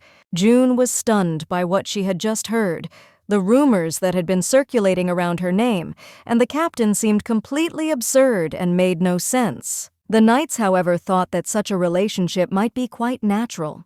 So many exceptions had been made for the vice captain that it all looked suspicious. They believed that when it came to love, people could do things that defied logic. They couldn't find any other explanation for what was happening. In their view, June could not have been so important in the extermination of demons that her behavior would cause such exceptions. They sought a simpler explanation. June noticed that when the captain was near this girl, his face filled with the expression of a man in love. It was not at all like a normal relationship. The knights began to wonder what this could mean, and decided that perhaps they had already begun dating. This seemed quite likely to them. June was shocked. She decided that she would not interfere in this conversation and let the rumors spread on their own without paying attention to them. He wasn't falling in love with her, he was falling in love with her talent, and she tried to convince herself of that. It seemed that his feelings were not directed at her, but at her abilities. Talent like hers is not something you come across easily. She tried to figure out how else to deny these stupid rumors. She wasn't happy with how quickly they were starting to get distorted. She tried to open up the relationship, but he was only focused on the dungeon. In the eyes of others, he was known as an iron wall unbreakable by women. In fact, he had never invited anyone before. After all, there was a first time for everything, and this meeting could also be unusual. And despite everything, she couldn't believe that it was actually easier for him to believe in her feelings than in the possibility of support from her. Previously, she was called a doggy, but now it seems that everything has changed. What was considered her weakness has become something new and not so obvious. These rumors were pure nonsense, and she knew she had to do something about them immediately. She couldn't ignore them. The situation required intervention. When she raised her head, she immediately noticed Axion. He was standing next to her and, as if by chance, met her gaze, asking what she was doing there. The guy greeted her politely and explained that he simply noticed her presence and decided to come in. He didn't want to hide anything. His action was completely natural. What was interesting was that he asked her why she had come here when there was a separate mess for officers. There was clearly something unusual about her choice of location. The lady noted that she was aware of the situation, but since she had not yet officially assumed her powers, she still had a lot to understand. Axion was surprised by her principled approach to this issue. She explained that in such a situation, she could not allow herself to say many words, even if she wanted to speak out. Everything was too delicate and required caution. Axion understood her position, but he couldn't resist sharing his opinion. He admitted that he liked to talk, and here was his advice for her. She couldn't even imagine what it would be. Axion added that spreading gossip was a fun activity. Everyone was interested in discussing other people's secrets, even if they were from the most closed places. However, in his opinion, those who interfere in other people's affairs just out of curiosity should be punished. He was sure that this was unfair and vicious. His words were loud enough for the other knights standing nearby to immediately take notice of his remark. Each of them waited for him to continue. June noticed that this was a rather harsh statement, but Axion had no doubt. In their situation, such measures were justified. In the dungeon, doubts could cost lives, and everyone should understand that. He stressed that everyone must clearly understand who they can rely on, who they can trust with their lives. No one is allowed to interfere with the feelings of his lordship for the sake of empty curiosity. Rumors about Mayor soon began to circulate, and once they reached his ears, he immediately became enraged. His reaction was swift and furious. June admitted that when she first met him, she too couldn't understand what exactly was expected of her. It was a vague and incomprehensible feeling that she couldn't figure out. Axion noted that there is a clear difference between misunderstanding and fabrication. He explained that one cannot simply accept such rumors as truth, but if you look at it from the other side, it is not so bad. The girl asked him what exactly made him think that way. She felt that his explanation did not quite satisfy her curiosity, and she wanted to understand why he held such an opinion. The guy explained that the thing was that they had started to perceive her as one of them. He was sure that it was this closeness and trust that led to the rumors spreading so forcefully. The girl asked him again if he doubted it. It seemed to her that he might doubt her behavior, that she might perceive his words differently than he expected. Axion said that she would not be the first to decide to run away after joining the ranks. The lady asked him if he thought that she would also run away over such trifles as rumors and omissions. The girl was very sensitive to such questions and asked what exactly could be the reason why the newcomers left so quickly. She could not understand what scared them, and this became her question. She already knew a lot about the Dark Knights, their goals and duties, but nevertheless she would like to hear the exact reason so that she would be prepared for possible difficulties in the future and not be caught off guard. The girl decided not to leave this question unattended and asked Axion what could have made her run away. The gentleman reminded her that according to him, his lordship had not invited anyone except her. She confirmed his words, saying that she understood why he needed a support mage. However, she felt that their reaction to these rumors was too violent and perhaps did not deserve such attention. This is true, but for the most part they understand his character well and do not expect anything different from his actions. He has always been like this, and they have already become accustomed to his peculiarities. He no longer pays attention to other matters. He is completely occupied with one thing: closing the gates of the dungeons. Everything else seems secondary and uninteresting to him. Now the girl understood his motives, for sure saw that there was nothing more important to him than this mission. This became clear when she watched him once again. Meyer is famous for his hatred of the monsters and demons that live in the dungeons. He strives to cleanse them, and this is perceived as a virtue of his work. Meyer's behavior is sometimes difficult to call normal. His actions may seem strange and even eccentric, but no one would dare to tell him this directly. It is possible that the wind hidden inside his body is the cause of this strange behavior. However, at this point, it is difficult to say exactly what is affecting his psyche. Whenever a new dungeon appears, they immediately head there to defend it and destroy anything that might threaten their safety or goals. Due to such a tight schedule, from time to time, someone from the group leaves unable to cope with the workload. This has become a common occurrence that no longer surprises anyone. Most of those who joined them were newcomers interested only in the glory that would come from participating in expeditions. They hoped for easy prey. These people thought that they could just shoot magic from afar without being in serious danger and still earn all the laurels and glory, but it doesn't always work out that way. This decision was correct because the newcomers believe that it is better to be part of the Dark Knights team than to participate in other expeditions with less successful results. However, for these people, the conditions of life in the group are too harsh. There are those who came here with great ambitions to defeat the Demon King and become heroes, but most of them are too afraid for their lives to risk it for glory. Unlike them, Meyer has firm principles and is not prone to doubts. That's why he sincerely respects him, despite all his oddities. But despite this, he still perceives him as a person who only thinks about his goal. June Carentia was shocked by his words about his respect for her. She even thought that he had lost his mind a little because it was difficult to believe in the sincerity of these words. But the girl quickly noticed that he didn't seem to care much about the opinions of others. He was absorbed in something of his own, as if nothing could distract him. And although she tried to be tolerant of his stubbornness, Axion casually noted that despite everything, he still noticed certain changes in her behavior. June was surprised, but Axion calmly explained that he was actually thinking about her.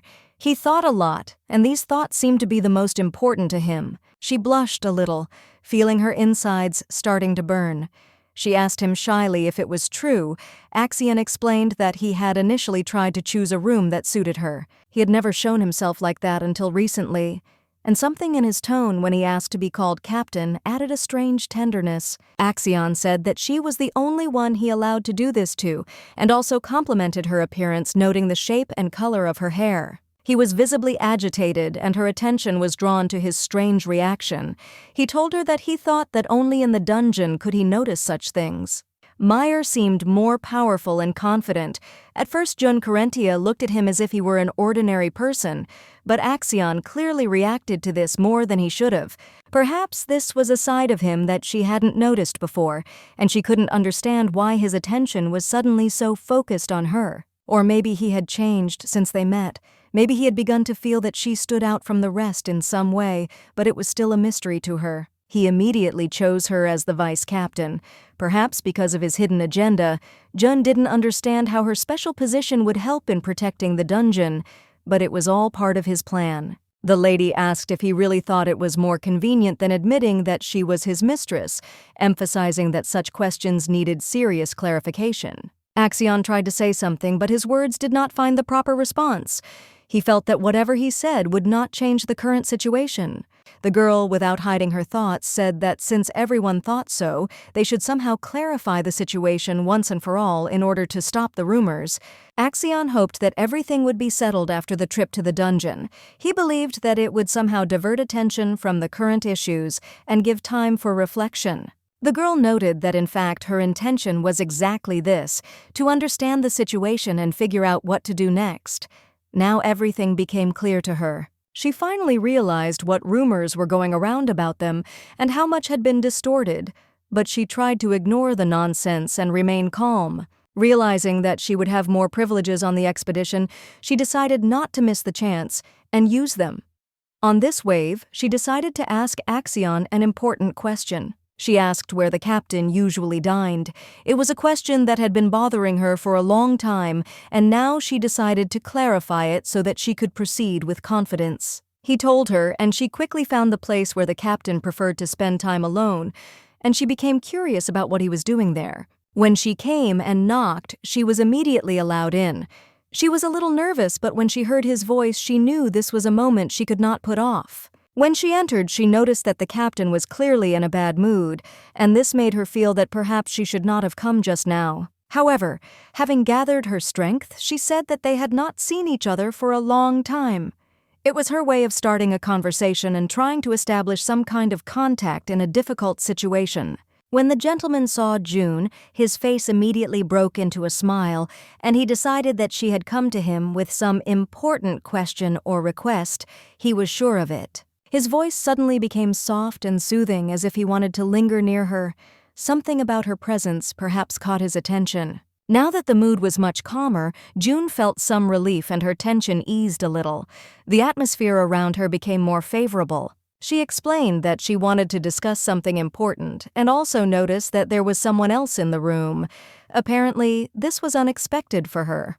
In the man dressed in the uniform of a dark knight, June recognized the white robe which she thought might belong to a priest. The master, as if nothing had happened, said that he forgot to introduce them. The gentleman noted with slight surprise that it was Augustus Divinitas June, tensed slightly because she did not expect to meet him in this place. He was the best priest of their expedition, and June saw him for the first time. However, she remembered some information about him from the game, so her interest was immediately aroused. August was known as the chief healer in the Dark Knight's ranks, and was also considered Meyer Knox's right hand.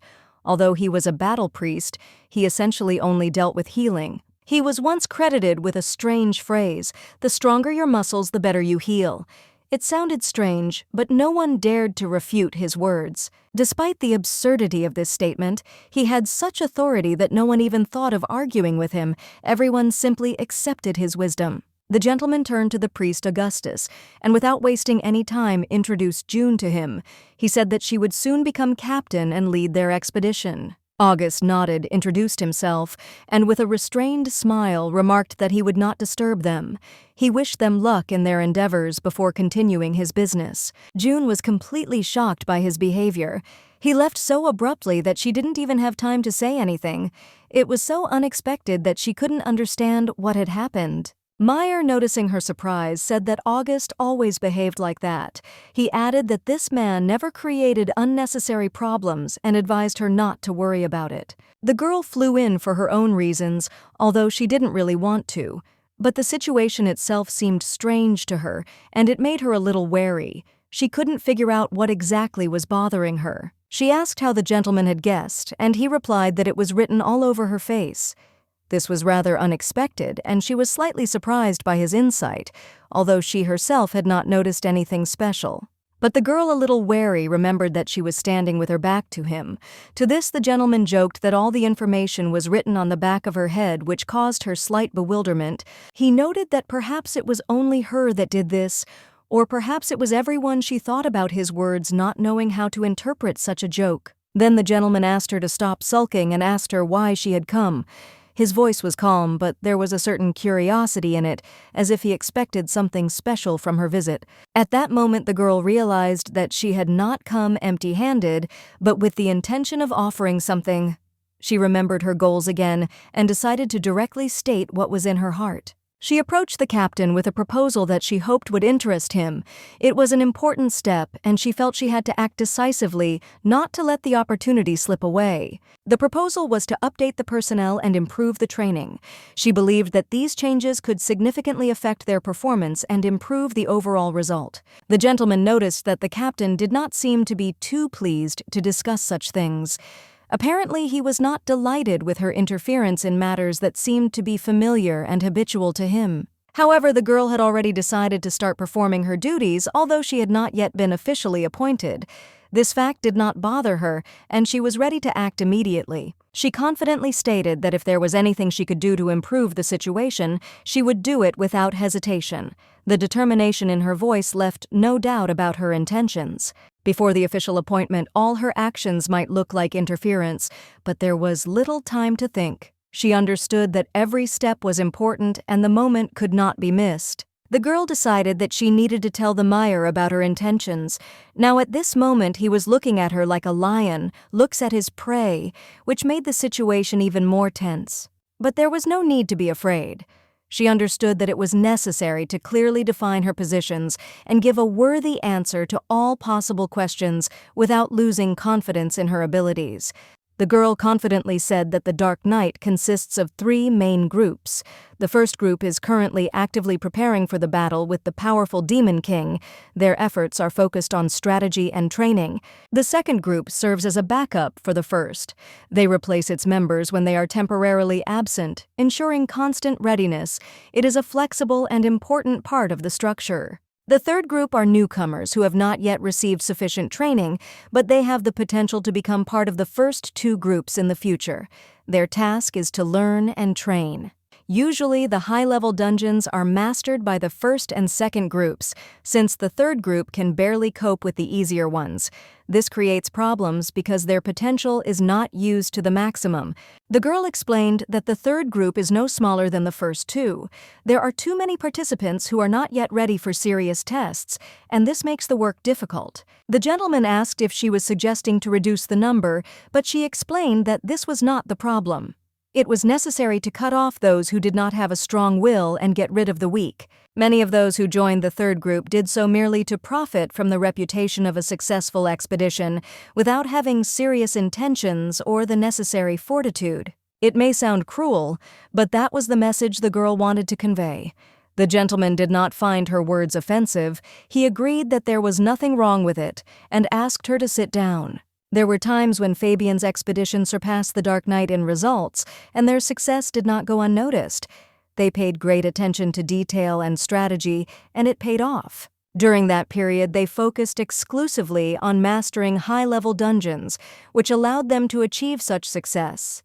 It was with this approach that they were able to bypass the Dark Knights. Therefore, she believes that it is worth continuing to follow the same strategy, because it has already proven its effectiveness. She has always provided accurate information about all new dungeons. June Carentia shared her thoughts only with Fabian, especially regarding the expedition. She thought they were blessed with something, but Meyer informed her that things would soon change. Mayor and June knew that their situation in the dungeons was difficult, and they understood that whoever was faster and could protect them at the right moment would now be important. Having more people on the team was important for the expedition to be successful, as it would increase the chances of success. June was confident that their plans were developing as they had in the first round. Fabian was interested in what exactly she was talking about. It was an important moment for the entire group, but June could not reveal all the details since much was still unknown. Each new stage of the game was unique, and June understood that even the great battle of the Holy Devil could be a little easier because the characters inherited skills from previous rounds. But each time the difficulty of the dungeons increased, the external circumstances became more and more dangerous, and June understood that they had to be ready for any tests. Fabian didn't know the whole picture yet, but June couldn't tell him all the secrets either because many things were still unclear, and it was hard for her to share everything at once. She assured Fabian that he no longer had to worry about being ahead of her in these matters. The main thing was to focus on the upcoming battle with the Demon King, and nothing else mattered. The captain had to think carefully about how to make the Dark Knight even stronger, because his strength played a key role in this situation. But how to achieve this goal? He began to doubt, asking himself questions. Did everything the girl had suggested really make sense?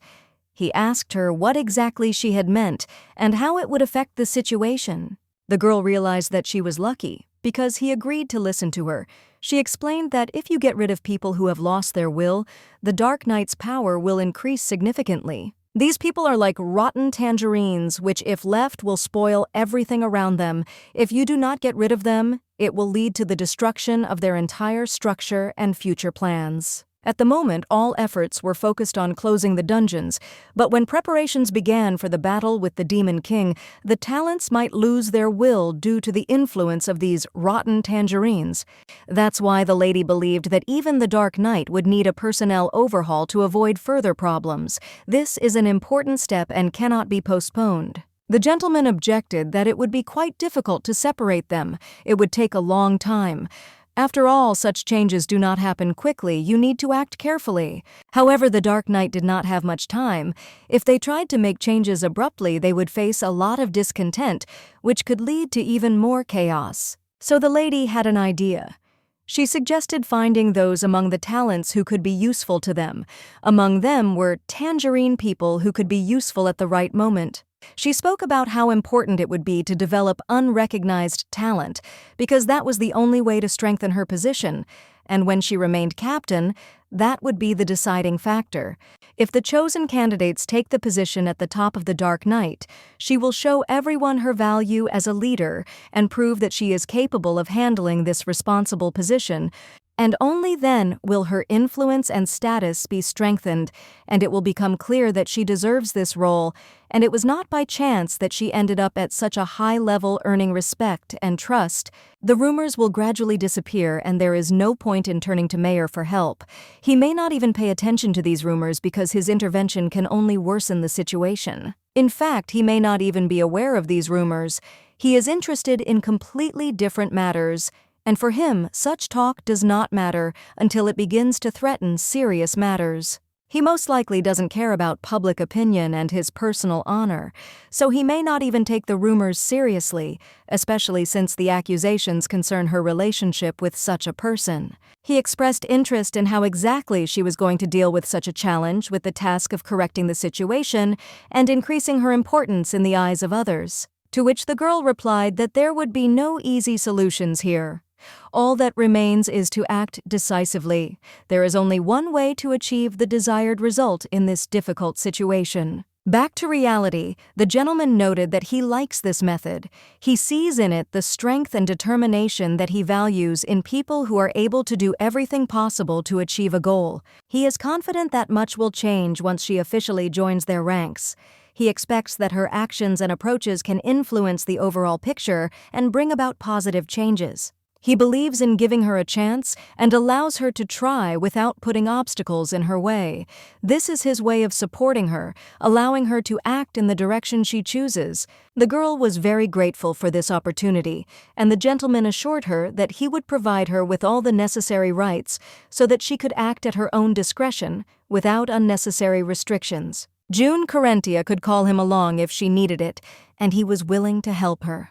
It was her right, and she had no doubt in her ability to exercise it. However, she knew that if she did this, the rumors would not die down and the situation would get worse. It could affect her reputation, and she did not want that at all. The master told her to ask Vince the butler for equipment if she needed anything. Anything she needed to prepare, she could get without asking any questions. The vice captain had the right to do everything, including deciding who would be given a chance to live and who would not. This gave her considerable power, but also enormous responsibility. It was the leader's choice to decide whether to risk one life to save others, for example, whether to try to save one person when the entire group was at risk. In the dungeon, you never know what might happen and how the situation will turn out, but she had already received the basic permissions, and now all that was left was to decide whether anything else was needed. The girl replied that this was quite sufficient because she saw no need for further explanations. Everything she needed had already been said. He suddenly remembered something important and almost forgot about it. It was necessary to take care of the last detail that should not be overlooked. He would send one man with her and she must take him with her. It was a mandatory condition that he considered necessary for her safety. She assumed that this man would accompany her for supervision, although in reality, she had no intention of doing anything that required secrecy or mystery. He added that if she helped kill the Demon King, he would not refuse to support her in the future. This promise was important, and she had to remember it. June could ask anything that came into her head and get answers. He was willing to give her full information if it would help her in her decisions. The girl promised to do her best, knowing that great hopes were placed on her. She had to justify the trust he had placed in her. A new path for the Dark Knight was chosen, and rumors of her activities began to spread much faster than she expected after she took office. Most of the time, the reaction to her choices was negative. People couldn't understand how a support mage could choose such talents. It raised a lot of questions. They especially did not understand the principle by which the selection would take place. They did not want to take risks because even in a difficult dungeon you can die if you make a mistake. It was a completely expected reaction, but she had come specifically during lunch to meet someone worthy, hoping for a constructive conversation and understanding. However, she didn't quite understand where everyone had gone. The search and training of talent from the very first day had been a complete failure, which worried her a little. She began to worry because it seemed like no one was there. It was strange considering that she had looked long and hard for them, but had never found them. There was no one looking for her, which only increased her anxiety. She continued to search, hoping that at least someone would show up, but all was in vain. She was in complete shock, not understanding where everyone had gone. There was not a single trace, not the slightest hint of the presence of other people. She thought they were just hiding to make fun of her, as if this whole thing was some kind of evil prank that she couldn't handle. She wanted to meet everyone in person to sort things out. It was important for her to understand why no one approached and what was going on behind her back. But they chose to ignore her and talk behind her back, not having the courage to come and talk directly. This did not suit her, and she was ready to act. She believed that if they had already started talking, they should continue and do it openly. She wanted to hear the truth and get answers straight to her face. She didn't care that it would be difficult. She was ready for difficulties, but she believed that nothing could be impossible if she decided to go all the way. She decided to combine the information from the captain and the skills to choose the right people. It was not easy, but she was ready to get back to work. It was as if she had returned to the times when she had enthusiastically played her favorite games. Memories of that time began to overwhelm her, as if she were a child again. She hadn't tried her best in a long time, but now she decided it was time to put in her best effort. Now she was going to do everything right and leave no mistakes. Axion heard talk of a support mage called a ghost and was immediately interested. He couldn't figure out where the strange nickname came from, but it intrigued him. It was said that she seemed to catch people when they came to eat and that her actions seemed excessive and strange, almost abnormal. This is what caused confusion among people. However, Axion still did not understand what exactly had happened, why they began to call her that. The mystery attracted him more and more, and he decided to figure out this issue. He decided to look around, and after a while he found her.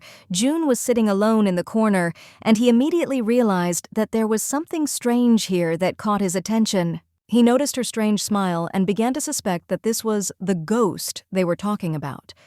He was sure that there was something mysterious in her behavior. He approached her to find out what was going on and asked her why she was sitting there alone and if she was okay.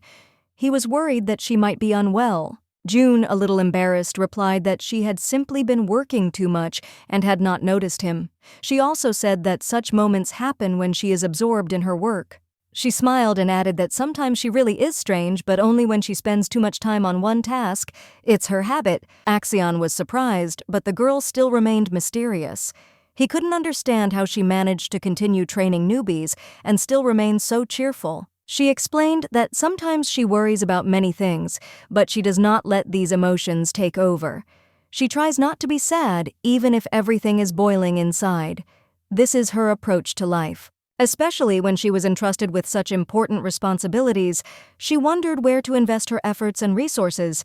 It was her responsibility and she took it seriously. Axion was a little surprised by her calm and reasonableness, but June understood well that her duties were not the most terrible part of her job. There were other difficulties. He said that it seemed that she had documents, but he thought that to be completely sure he needed to see her in person.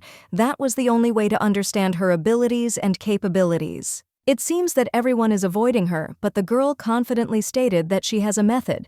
According to her, they can hide as long as they need and not be afraid. He suggested that she might be some kind of psychic, but she said with certainty that even for her that was too difficult. The task was much more difficult. It wasn't just a dream, but something very similar. She explained that they could run as much as they wanted, but in the end, they would still be caught. It doesn't matter whether she sees them or not. They have no choice anyway, and sooner or later they will face the inevitable. She also noted that everything would be as she decided. However, Axion began to worry, feeling that something might go wrong and they would not be ready. But the girl didn't quite understand what he was talking about. He said that problems could start if they were not disciplined and continued training. If their attitude was like this at this stage, he doubted that they would be able to carry out orders properly. This was a very serious matter for the entire group. It could really be dangerous. No one knew what could happen in the dungeon where they would have to face the most unexpected difficulties, and the situation could escalate at any moment. They could go against her if they do not carefully monitor their actions and make decisions without emotions. The girl thought that was exactly what he was talking about. She knew that if they weren't careful, they would soon find themselves in an even more dangerous situation. He felt that he had been too careless this time. He had not considered all the possible risks, and now he was worried about the team realizing that they could make a mistake. She said she would accompany him if necessary. It was important for her to be there to support him and not let him go astray despite the difficulty of the situation. Since even Mr. Axion's words cast doubt on their preparedness, they began to worry. This meant that their actions lacked confidence. He once said something similar. Perhaps the captain was worried too. At such moments, everyone in the group finds reasons to worry, and everyone seeks support from each other. In the dungeon, there is only one law: the strong destroy the weak. No matter how strong the magic seems, it will not save from someone who is more powerful. Even the most powerful mages can become defenseless against a monster.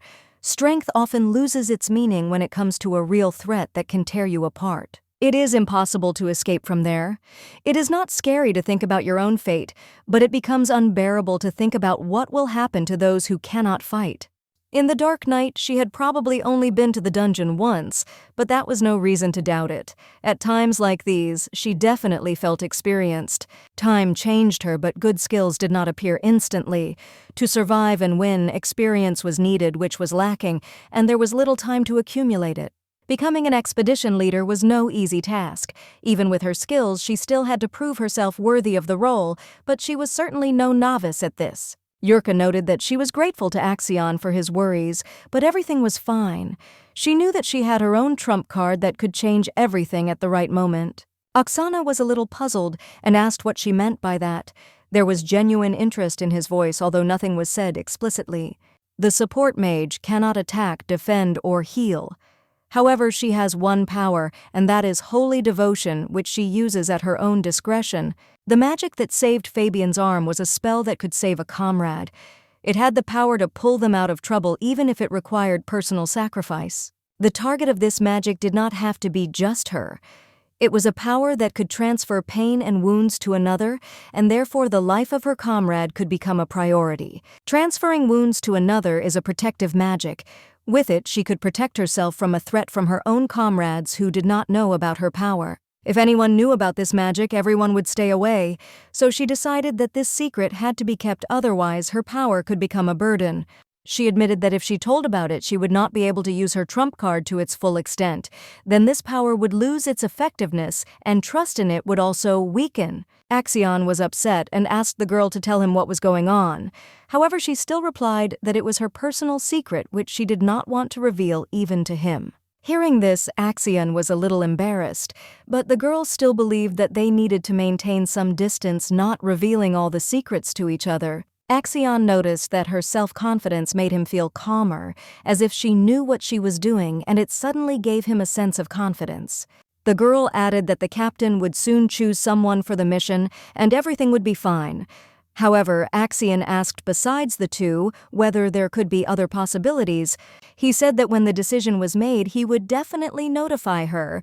She thought that it would be him, and that is why he came to her with this proposal. But the guy himself noted that if it were him, he would not offer help, and if the choice did not fall on him, then he would have to look for a more suitable candidate. Axion trusted the captain because he knew he would select the most suitable person for the task. The lady agreed with his opinion, considering it a reasonable approach. She expressed hope that the choice would be made in favor of someone who would truly be useful to their cause and would be able to effectively cope with the task. August told her to take care of him, keeping in mind the importance of his role in their case and his special needs in this process. The girl was puzzled and could not understand what exactly he meant by demanding such care from her. It was not entirely clear in the context of what was happening. She thought the captain had directed him to her, but she still couldn't understand what exactly he was talking about or how it related to her tasks. The gentleman confirmed her suspicions, but she could not believe it. It was so unexpected and unusual for her. It was the expedition's chief priest mayor who possessed incredible endurance and strength, which made him indispensable in difficult situations. Therefore, he did not need a priest to restore his strength, but at the same time, no one could replace Augustus since his role was unique. Jun Carentia just wanted to train newbies. If this was part of surveillance, she couldn't see why she would do it, especially when she could pull a man back from the brink of death. She asked him to take care of her. His mere presence had already tired her out, although she tried to restrain herself, realizing that it was not so easy for him either. They were closely watched by other knights hiding in the shadows, all waiting for the right moment to intervene or simply get information about what was happening. All the knights believed that this was the way they would succeed in their goals. It was a carefully thought-out strategy, and they hoped that everything would go according to plan. Augustus addressed those behind the wall. His words were directed at those who were hidden from view, adding tension and mystery to the situation. He asked if they had anything to say. His voice was calm but tense, as if he was expecting something important that might influence their next steps. However, as soon as the father realized that the situation was getting out of control, he hurried away. He stated that nothing important had happened and left the scene. The public perception of training changed when Augustus joined in. His presence added confidence, and training no longer seemed so dangerous and risky. June didn't have much faith in her own strength, but with him by her side, she felt much better. At least she knew that with him, her chances of survival were much higher than if she were alone. She had only one life, and she knew that it was impossible to resurrect a person after death. There was no such trap that could bring back the dead, and this worried her. Only those who had reached level 99 could learn such magic, but at the moment there was no one who could surpass Mayer, who was level 80. Level 99 gives a person such abilities that he can become almost a god, but this does not always mean superiority in situations requiring other qualities. However, even without resurrection, Magic August was always strong and could bring considerable benefit in a variety of circumstances, confirming its value. He was always by her side, whether in the dining room or in the corridors, accompanying her in her daily activities and helping her not only physically but also morally. His presence was always conspicuous, and this often complicated situations, especially when it was necessary to act covertly or unobtrusively.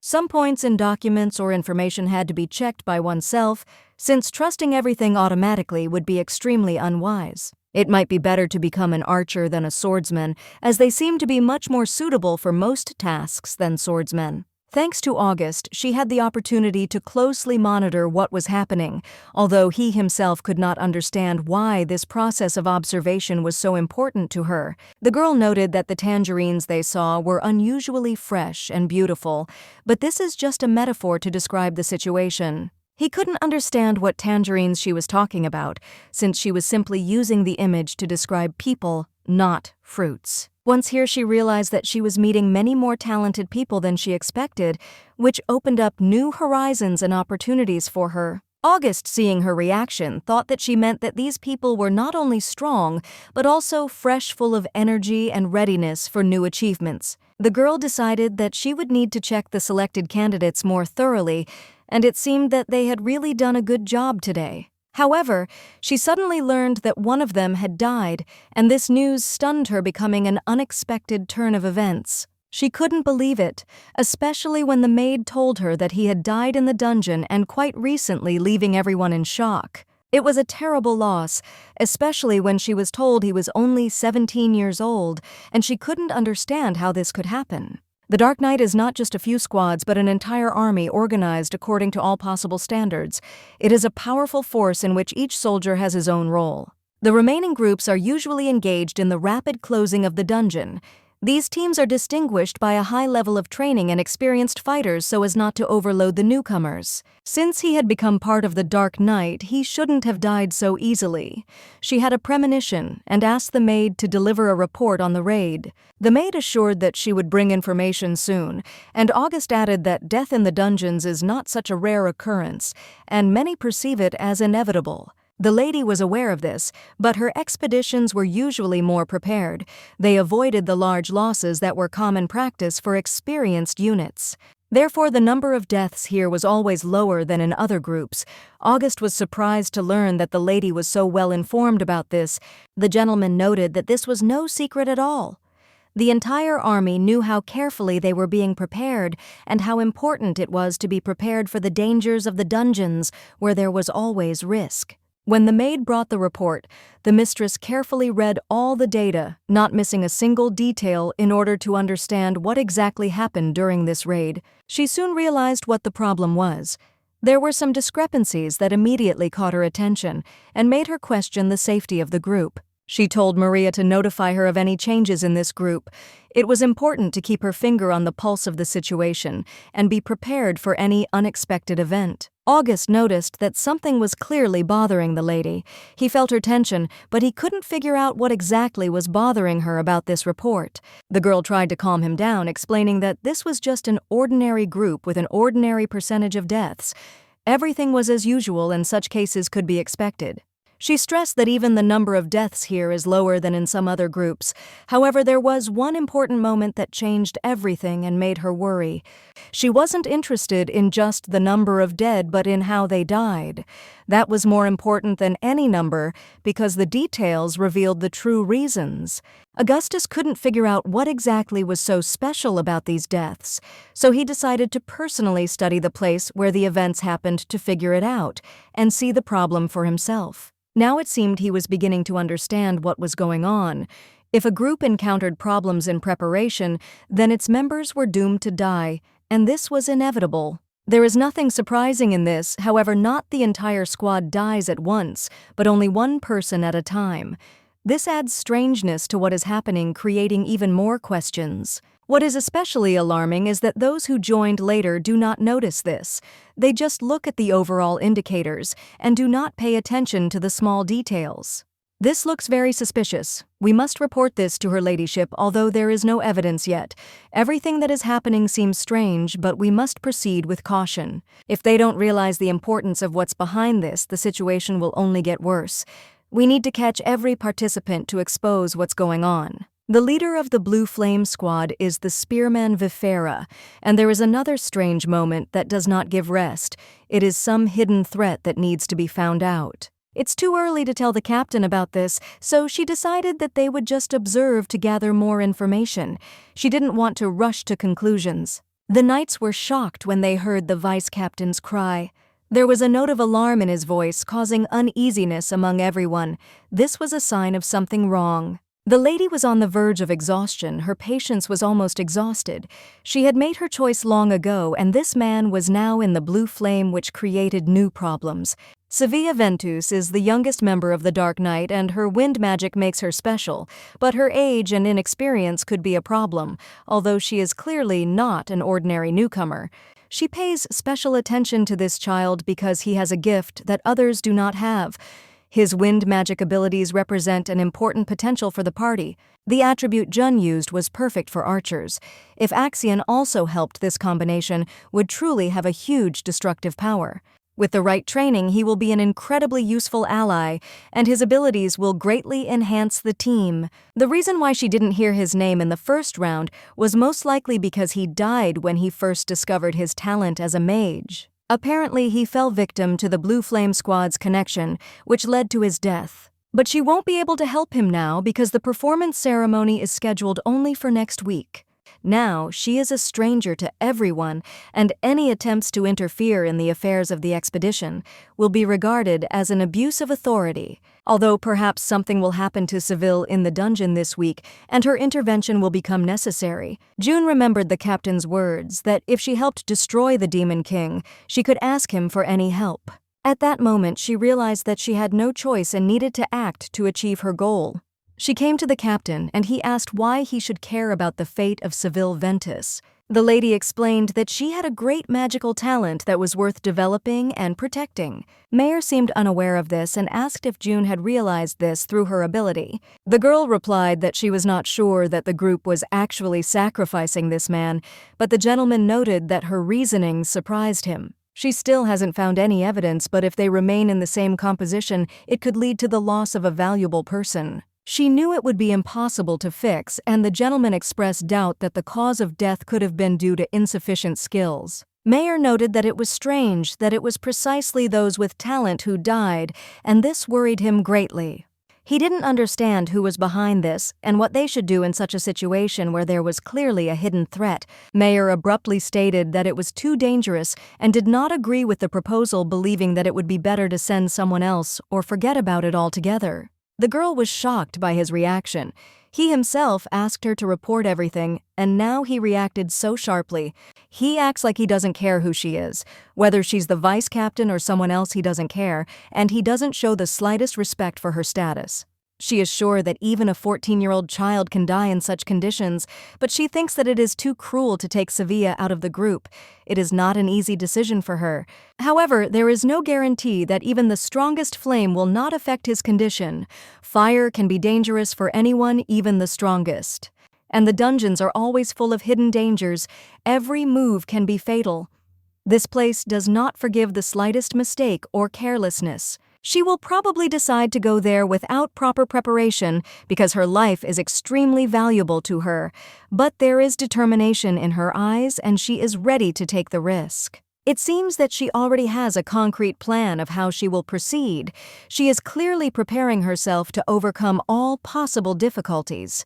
The lady confirmed this, and he stated that in that case he had his own conditions for her that would need to be met in order to move forward. The girl was surprised when he voiced his demands. She did not expect that everything would depend on some conditions on his part. In her understanding, the base and the territory are two different concepts. Although she sees something similar in them, these concepts are not actually identical. Owning a territory for her means managing the people who live there, their fates, their lives. That's what's important to her. It's not just land, it's lives. Owning a base, on the other hand, means managing the dungeons around it, as well as all the dungeons that are found in the surrounding area. This requires more control. The number of dungeons and their area are limited, unlike the number of groups, so some owners take a commission for clearing, giving it to other expeditions. Therefore, expedition owners do not always close dungeons themselves. Sometimes it is much more profitable to transfer the right to clear out to another group in order to make a profit. Because of this, many groups are trying to gain control of the base, but this does not apply to the Dark Knights. They already have a huge base in Noctanteria. Even if other groups want to get into one of the bases, no one will dare to demand a commission from them since the Dark Knights have enormous power and influence. The Dark Knight was always the one to help you get through the most difficult and dangerous dungeons. He was a master who could master levels that no one else could overcome. So, the Blue Flame group always had something to do. The next time they took part in a raid which promised to be no less dangerous and interesting than the previous ones. It was all strange, but the echoes of the past had not yet passed a week. The problems had not disappeared by themselves, and every step brought them closer to the inevitable resolution of the situation. Everything happened exactly as she had expected. The plan she had laid out turned out to be correct, and now all that was left was to take the next logical step, which she had long thought about. An agreement had been reached with the gentleman, and now her task was to strictly follow the outlined plan without deviating from the intended line. When she met one man, she was surprised by his words. He thought that the vice captain would only steal from the newcomers, not knowing the whole truth about her intentions. She knew she would have to join another group to move forward.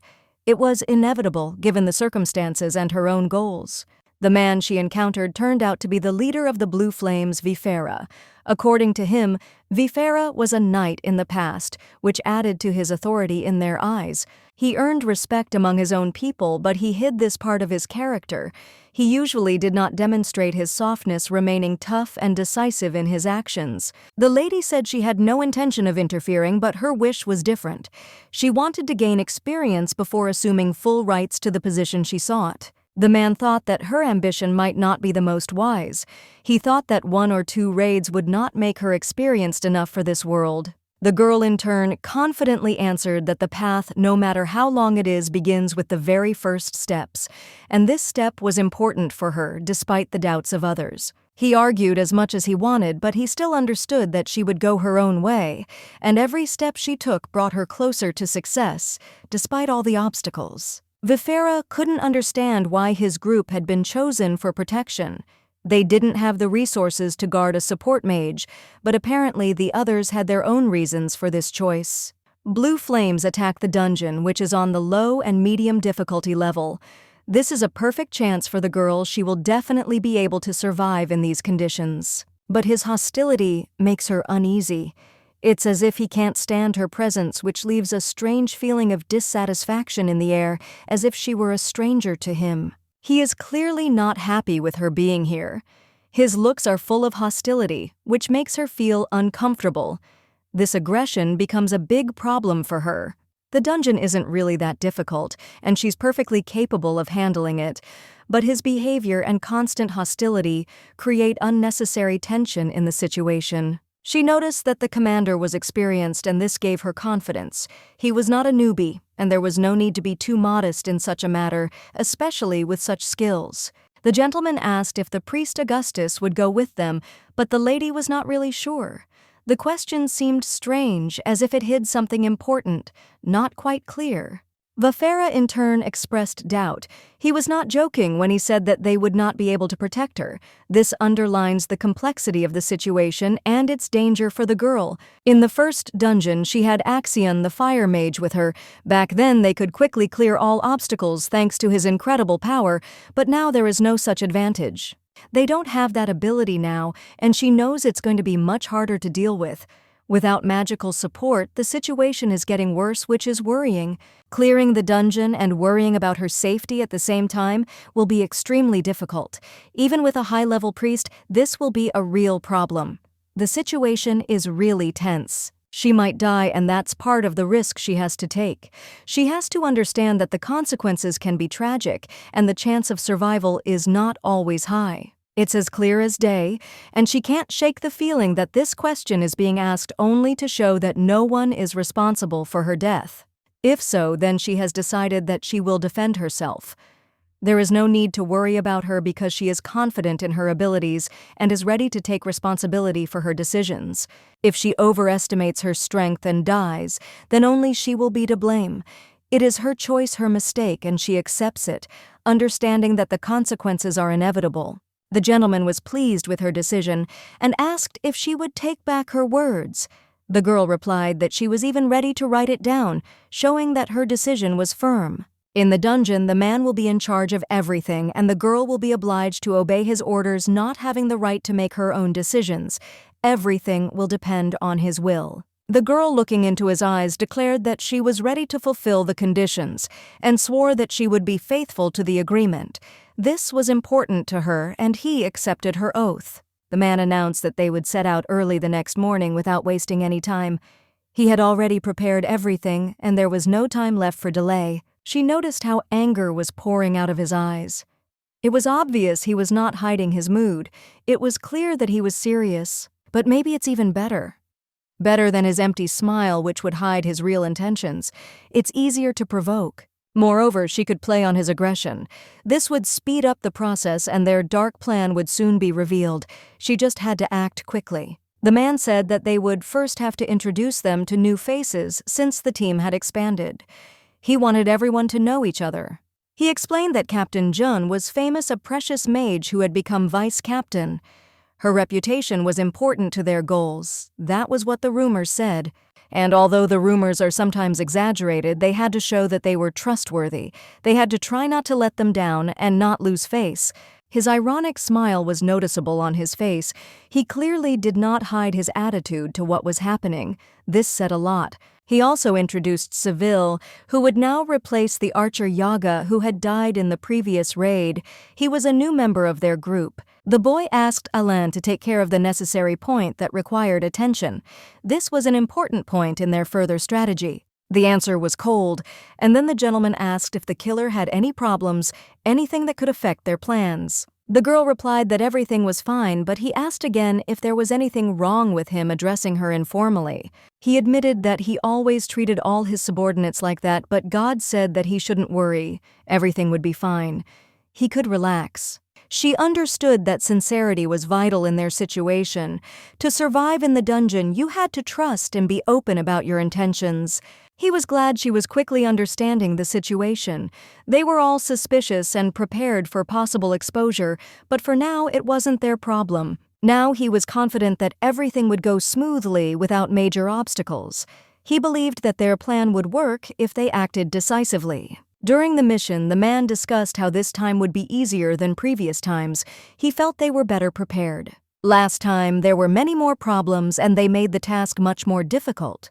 This time was easier than they expected and more successful. In this team, they were really strong, which gave confidence that they would cope with all difficulties and nothing bad was supposed to happen. In difficult times, people should support each other. This is undeniable because it is mutual support that helps overcome difficulties.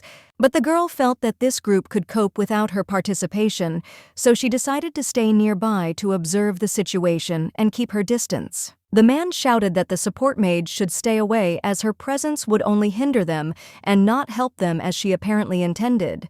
He couldn't understand how such a person could even become vice captain because they were clearly all crazy here and acting completely illogically. The girl was worried that he would begin to suspect her true intentions, but perhaps it was even better than if he had understood everything at once. One had only to look to understand that the relationship between them could change at any moment, and there was nothing unexpected about it. Mayer made it clear that he supported her, and they didn't even think about the consequences of their behavior, acting impulsively. The situation was becoming increasingly tense. The relationship was becoming increasingly rough, and this did not bode well. Now it was completely obvious that they would try to kill her right in this dungeon, and there was no point in hiding it. In a strange way, she felt better because when everything is so obvious, it becomes easier to act than when there are doubts. This betrayal was obvious, but what worried her most was the archer Sylvia, who was showing aggression. She thought that expressing anger as openly as he did was wrong.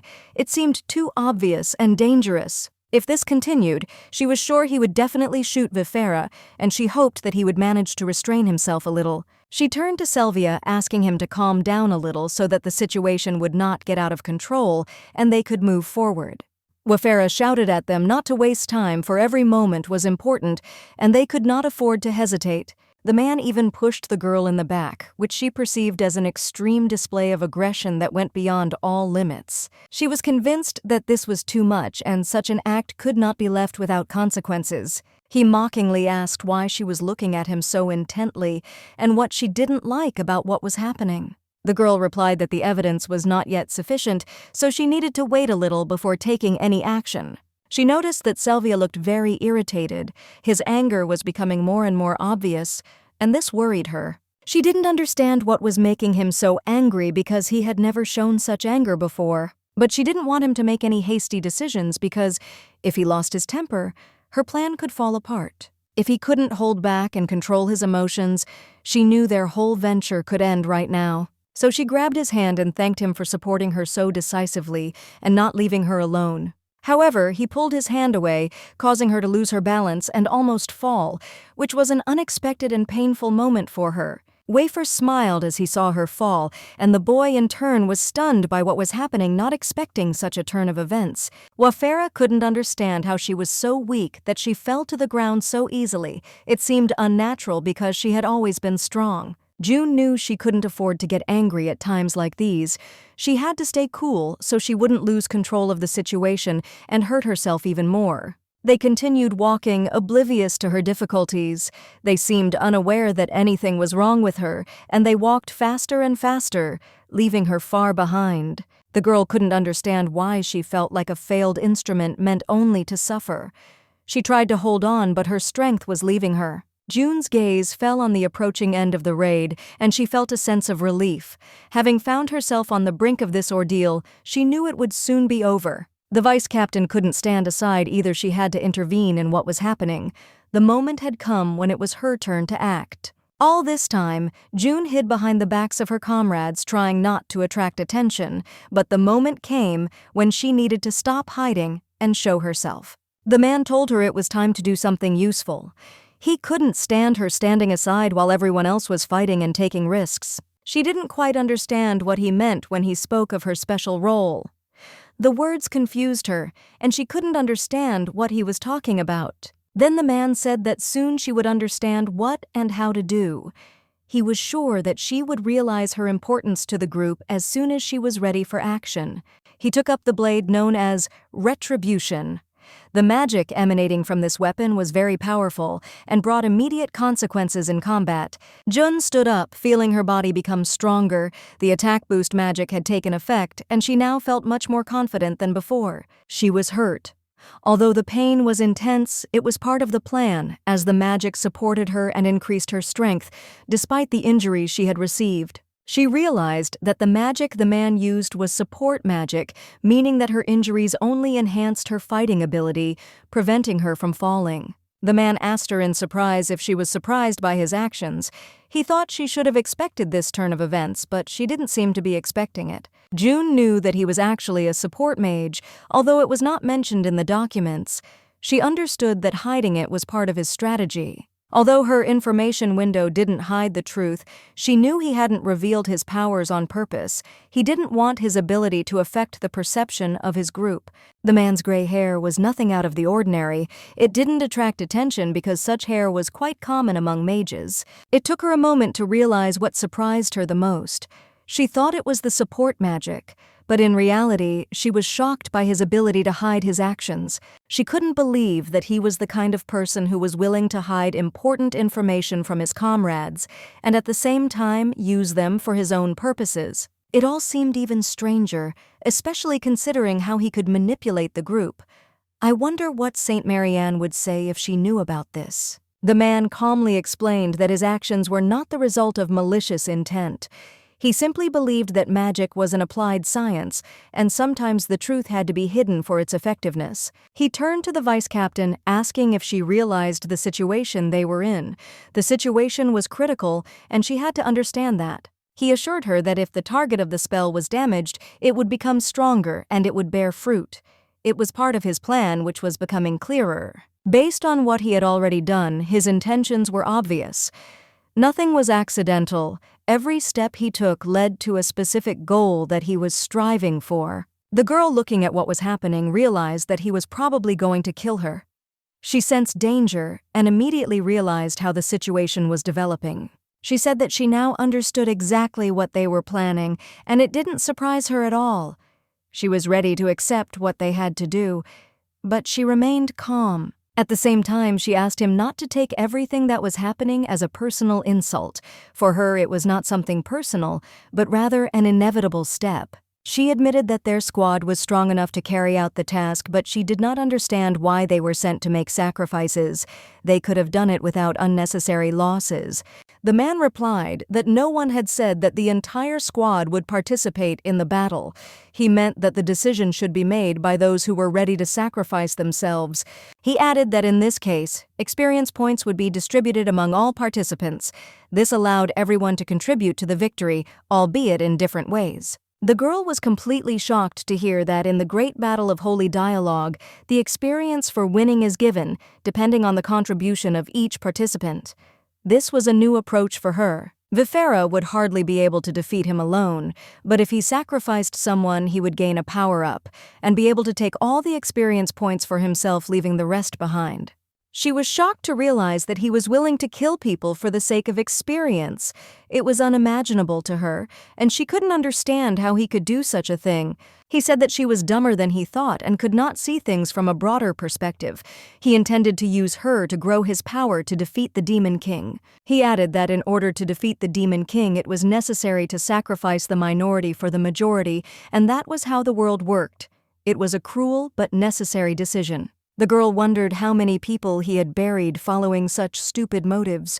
She could not imagine how many sacrifices had been made for his ambitions. She remembered his actions in the first round and realized that this was nothing new to him. She began to understand why the other members of the squad were still helping him with this. She realized that the reward for closing the dungeon was not only money, but also items from the bodies of the dead. This discovery was unexpected, but quite logical. After dividing the spoils, the Vifera took the experience while the others received gold. Everyone knew that this was a common practice among such groups, but everyone remained with their share. Now everything became clear. Their motives were very specific. Vifera did not hate June Carentia, which was unexpected for everyone. On the contrary, she even felt some sympathy for June, who was the same support magic as herself. This strange feeling gave them some kind of connection. Vifera knew their abilities were limited. He couldn't understand for a long time how such weak mages could have any significance in a world where strength was important. And then one day, having accidentally discovered a magical talent, he was delighted but soon fell into despair, realizing that his abilities consisted only of support magic. However, later it dawned on him that this was not an accident. It was God's plan, and he began to perceive his abilities completely differently. The gods did not care what methods man used to achieve his goals. This discovery greatly changed his view of the world and his capabilities. That's why he didn't strive to become a powerful fire mage, because support magic was also useful. Its capabilities helped to develop, although not immediately. He was chosen as a hero precisely for this magic. However, many did not understand how he could be useful in large battles since his abilities were not obvious. She couldn't do anything important that would help in the battle. However, when he grabbed her arm, she felt pain. That's when he realized her weakness. He noted that she became captain through the same dirty methods that others used, and this made him wonder about her true motives. Support mages could not use attack or defense magic, and even healing was unavailable to them. This made them unique, but also limited. However, they could learn techniques that went beyond normal fighting techniques, becoming masters of trickery and manipulation. This wide range of tricks and ruses became their main tool for defending the dungeon. All of this was indirect help, but extremely effective at the right moment. Mages who lack the ability to defend or attack are despised by everyone else. Their existence is essentially meaningless since they cannot help in combat or defense. Even Vifera, a support mage who used her abilities to enhance her own strength, could not find anything worthwhile in them. She was disappointed in their uselessness. But despite their common flaws, their similarities end here. Each has their own methods and goals, even if the end result is the same. They remain support mages. There is no justification for killing innocent people, and it is precisely this kind of action that makes support mages useless and unrecognized. This is a harsh truth that is difficult to accept. She warned him not to use her as an excuse for his actions. She would not be content to be a pawn in someone else's game. That was not what she expected from her allies. She had ended up in the squad because of her talent, and it had stunned him. For a man who was used to seeing people by other criteria, this turn of events had come as a complete surprise. He smiled, surprised at how she continued to deceive herself. Her words were so naive that they seemed to be spoken by a small puppy who did not understand the danger. But there was truth in her words. They were both support mages, and although he could have been more cruel, he gave her a chance, understanding that in such a situation, solidarity could not be rejected. She had to choose. He grabbed the hand of the boy Seville, showing that her decision now had serious consequences. Before her was a choice on which their fate depended. The man offered her two options: either become his ally and work for him, or sacrifice herself for another. It was a choice that left no room for compromise. He clearly didn't think she was smart enough to understand the gravity of the situation. He may have been wrong, but his belief in her weakness made her doubt her own fortitude. If she chooses the first option, he will receive in her a faithful assistant who will serve him like a puppet, carrying out all his orders, even if they are cruel. And if she refused, he would show no mercy and simply kill them both.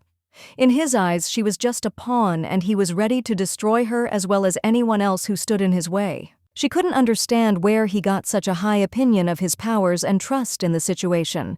After all, if she revealed all his secrets, his reputation would be destroyed. He noticed her doubt and noted that she did not believe his words. She was a newcomer just joining the squad, and he was an experienced knight with his own reputation. He was sure that no one would believe her. They would most likely side with him because his experience and status as a knight of good repute spoke volumes. She shouldn't try to play naive. She was furious, but he calmly told her she should think about it. It was in his eyes a good option. He was giving her a chance, but there was a threat hidden in the offer that she couldn't ignore. She didn't have a good reputation in the Dark Knight, and her status as a support master was on the back burner. Her role was almost invisible, and she didn't even think that she could ever become a vice captain. It was hard to imagine. However, the man offered to help her use the blue flame. He was wrong to think that support mages were not that useful. In fact, they were much more important than many would assume. The man, realizing his mistake, admitted that he was wrong. If trash could be considered useful, then his words would have some meaning, but in fact, his opinion turned out to be superficial. When the girl expressed doubt about his words, she said that he wouldn't dare say such a thing if he tried to understand her work even a little. Her knowledge of support magic didn't allow her to use it so casually. She understood that support magic had to be used with precision and care, not simply as a tool for destruction. It required far more attention than he could have imagined. Therefore, she stated that he should not even try to claim that he could be among those who use such magic. She was ashamed of his underestimation of this important area. All eyes in the room were on him. The man, sensing the tension, said that she seemed to have chosen a path that would lead to her death. It was a threatening statement. The girl was not going to give in. She said that despite everything, he agreed to act in this way. After that, she felt a lot of pain and seemed ready to fall. The man said that she would not have to be bored alone, as an archer would be sent after her to finish it. His words sounded like a sentence, as if she was already doomed. The girl sharply objected and shouted that the captain would not leave it like that. She was sure that he would not allow her to be treated like that, especially if it concerned her life. The man only noticed that the captain was only concerned about the closure of the dungeon. He didn't care about anything else. Her fate wasn't that important to him. He added that she shouldn't worry about her future. Everything will resolve itself, and her life will no longer matter in the overall context. He was going to tell the captain that she had been killed by monsters, as if it were a normal incident. It seemed to him a simple and familiar outcome for such situations. But after a few seconds, when everything remained the same, the girl realized that nothing had happened. Everything was calm around her, and her life was still going on. When she opened her eyes, she saw that Sevilla had stopped the man. It was an unexpected turn of events. She couldn't understand how he had managed to intervene. The man couldn't believe that the boy would dare to do such a thing. He was furious, but then he turned to June, trying to understand how it could have ended like this. He asked her if she understood the situation correctly and if she really intended to give the signal if her life was in danger.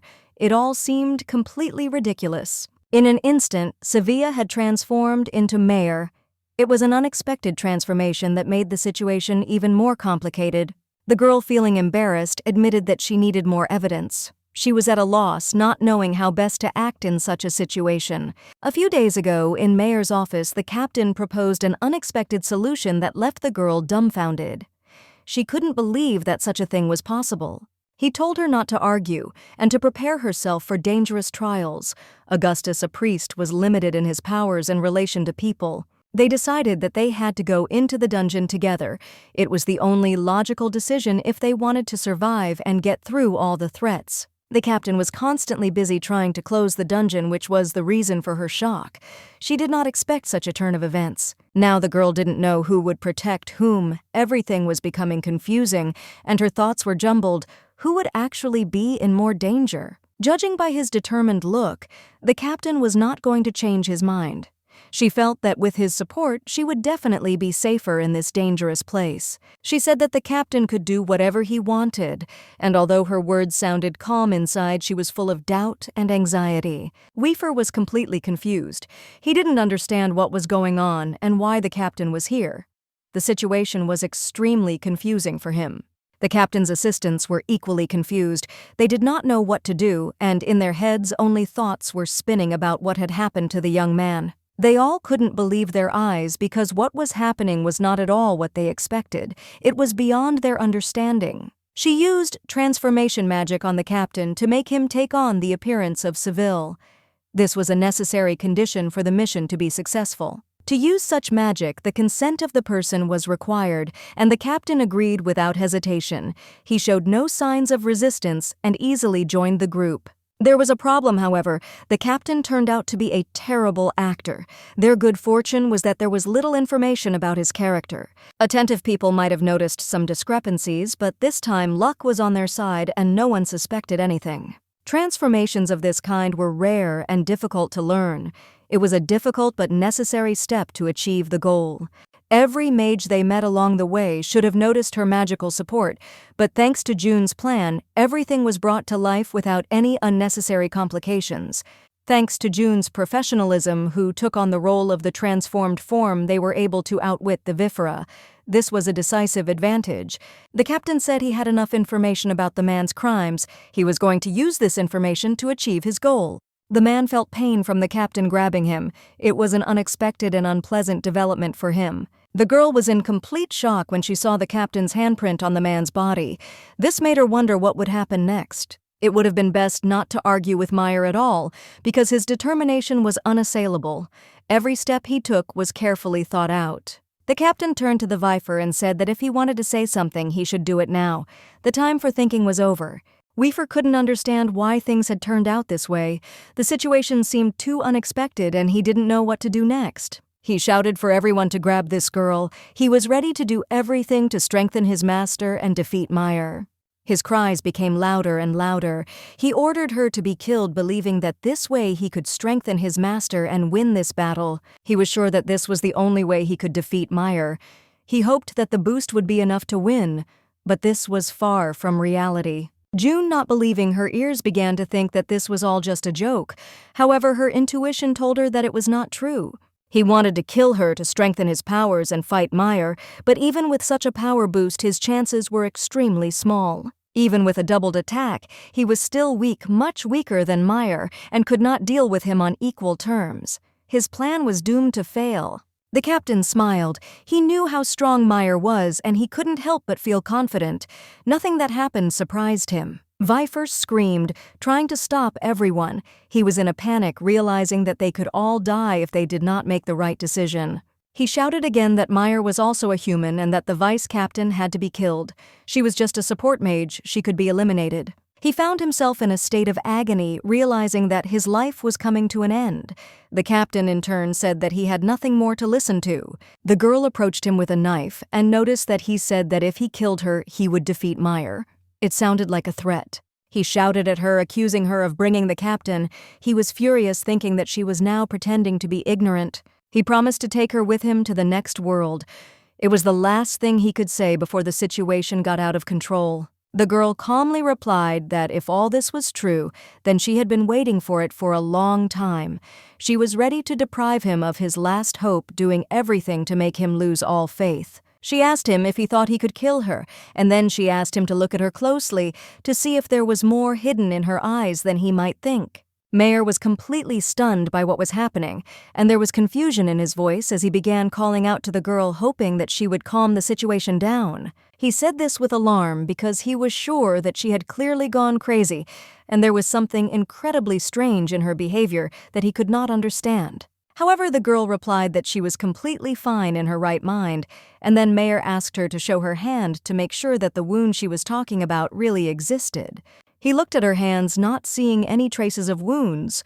However, a wound appeared on Vifera's hands, and this cast doubt on everything. The man, despite all his confidence, could not understand how such a strange event could happen, which he could not explain in any way. He was confused, not understanding how all this was possible. The girl, not expecting him to understand, asked if he thought that one person could use support skills. She used her holy sacrifice as soon as she felt something was wrong. It was her decision, and she knew her future was at stake. The new support spell she was about to cast couldn't take effect, while the active spell was still in effect. It all depended on how well she controlled the magic. The blade of vengeance that Vifera used against her lost its power because the holy sacrifice was activated. This was an unexpected turn of events for everyone. The boost he was counting on didn't work, and it was frustrating.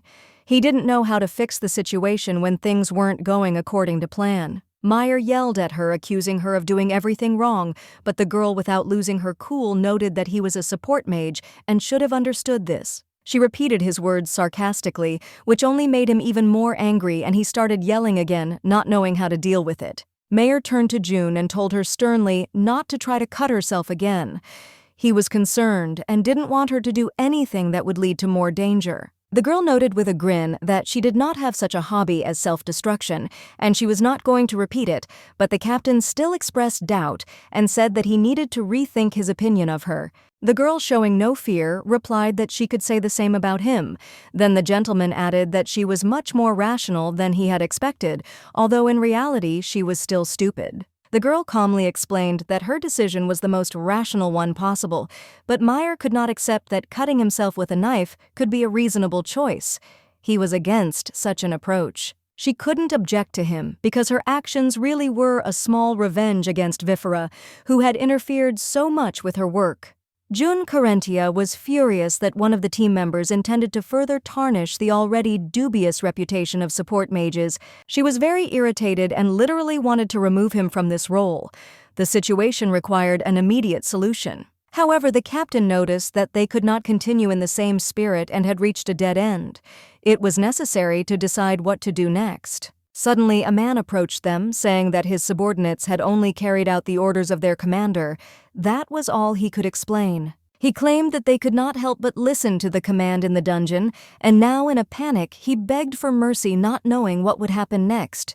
Vifera, a woman from the group, intervened and said that they had decided to leave him here at this moment. The captain explained that the orders of the group's commanders must be followed, but only the orders of the expedition captain are of primary importance. Despite all this, they continued to beg for forgiveness, but the gentleman, who remained unperturbed, did not even listen to them. Easily obeying the order to kill an innocent, they ignored all orders, deciding their own fate without taking responsibility. Now they started shouting out ridiculous excuses, hoping that this would somehow change the situation and save them. The captain, taking his sword, declared that it was up to June Carentia to decide what to do with them. He was waiting for her decision. The punishment could be either in the dungeon or outside of it. Either way, the choice was entirely hers. The girl, after thinking about it, decided that she could punish them publicly to improve discipline in the group, but she understood that this was unlikely to help. In the dark night, this measure would most likely not have the desired effect, so she suggested drowning them in the river Styx, eliminating any witnesses. The idea was simple: no body, no case. Killing the witness so as not to ruin the reputation of the entire expedition was the most logical solution. The man, not understanding the seriousness of what was happening, could not believe that they dared to commit such an act and tried to justify himself. Meanwhile, they were facing a fight with the Demon King, and they asked for another chance, hoping that it would somehow affect the situation. Mayor Knox, the leader of the Dark Knight, noted that some members of his squad did not seem to understand their role, and he was ashamed of his subordinates. June Carentia reassured him, saying that her opinion of the captain and his actions had already been formed and nothing could change it. After this, the captain said that since she was allowed to decide, they would act according to her instructions, and this was the final word in the matter. Vifera in turn began to object, arguing that he had been chosen by God and therefore could not be treated like that. But the captain did not pay attention to this. Then the girl, after thinking for a while, asked if it was worth using magic on this man. The captain said that perhaps it was not necessary, but if she wanted to gain experience, he could use it. Magic-enhanced powers and experience depended on the input. June Carentia knew that even one spell could be useful. She couldn't miss such a chance, especially since her level was too low for the second round. This was a chance to improve her skills. She soon decided to use enhancement magic, knowing that it would help her in the future. The strengthening magic was the same as the one she used last time, and its effect was as expected. It would definitely strengthen her powers. The man realized that she had used magic to analyze people's strength and asked how much stronger he had become after this spell. June Carentia replied that her spell only gave him a 10% boost, which was a fairly standard result. It was a common buff that was used frequently in the game and was indispensable for healing, and it served to improve strength. Support magic had its own value, and the higher the base stats, the stronger the effect of the boost. Jun had a high level of magic proficiency and could use the enhancement 3 times in a row, allowing her to increase her powers. She was ready to strengthen him even more if he needed it, but everything depended on his desire. The man, however, said that he thought it was enough. He also noted that Vifera had spoken of a possible doubling of the amplification. Jun noted that the Blade of Vengeance has certain limitations, but overall it is a powerful weapon. It only works for the caster, and she partially understands why Vifera did what he did. She asked again what exactly such a large increase meant, even if it was a one-time thing. The gentleman explained that it was stronger than drugs, and it would not be easy to get rid of it. Such actions are absolutely unacceptable in their world. It violates the rules, and the consequences of such actions will always be serious. He added that everyone must answer for their sins. When he said this, it sounded as if Meyer was talking about his own actions. Meyer had to fight the boss alone, which was a tough test for him. He was strong, but the price of victory was high. He was killed in one blow, and even June didn't have time to support him.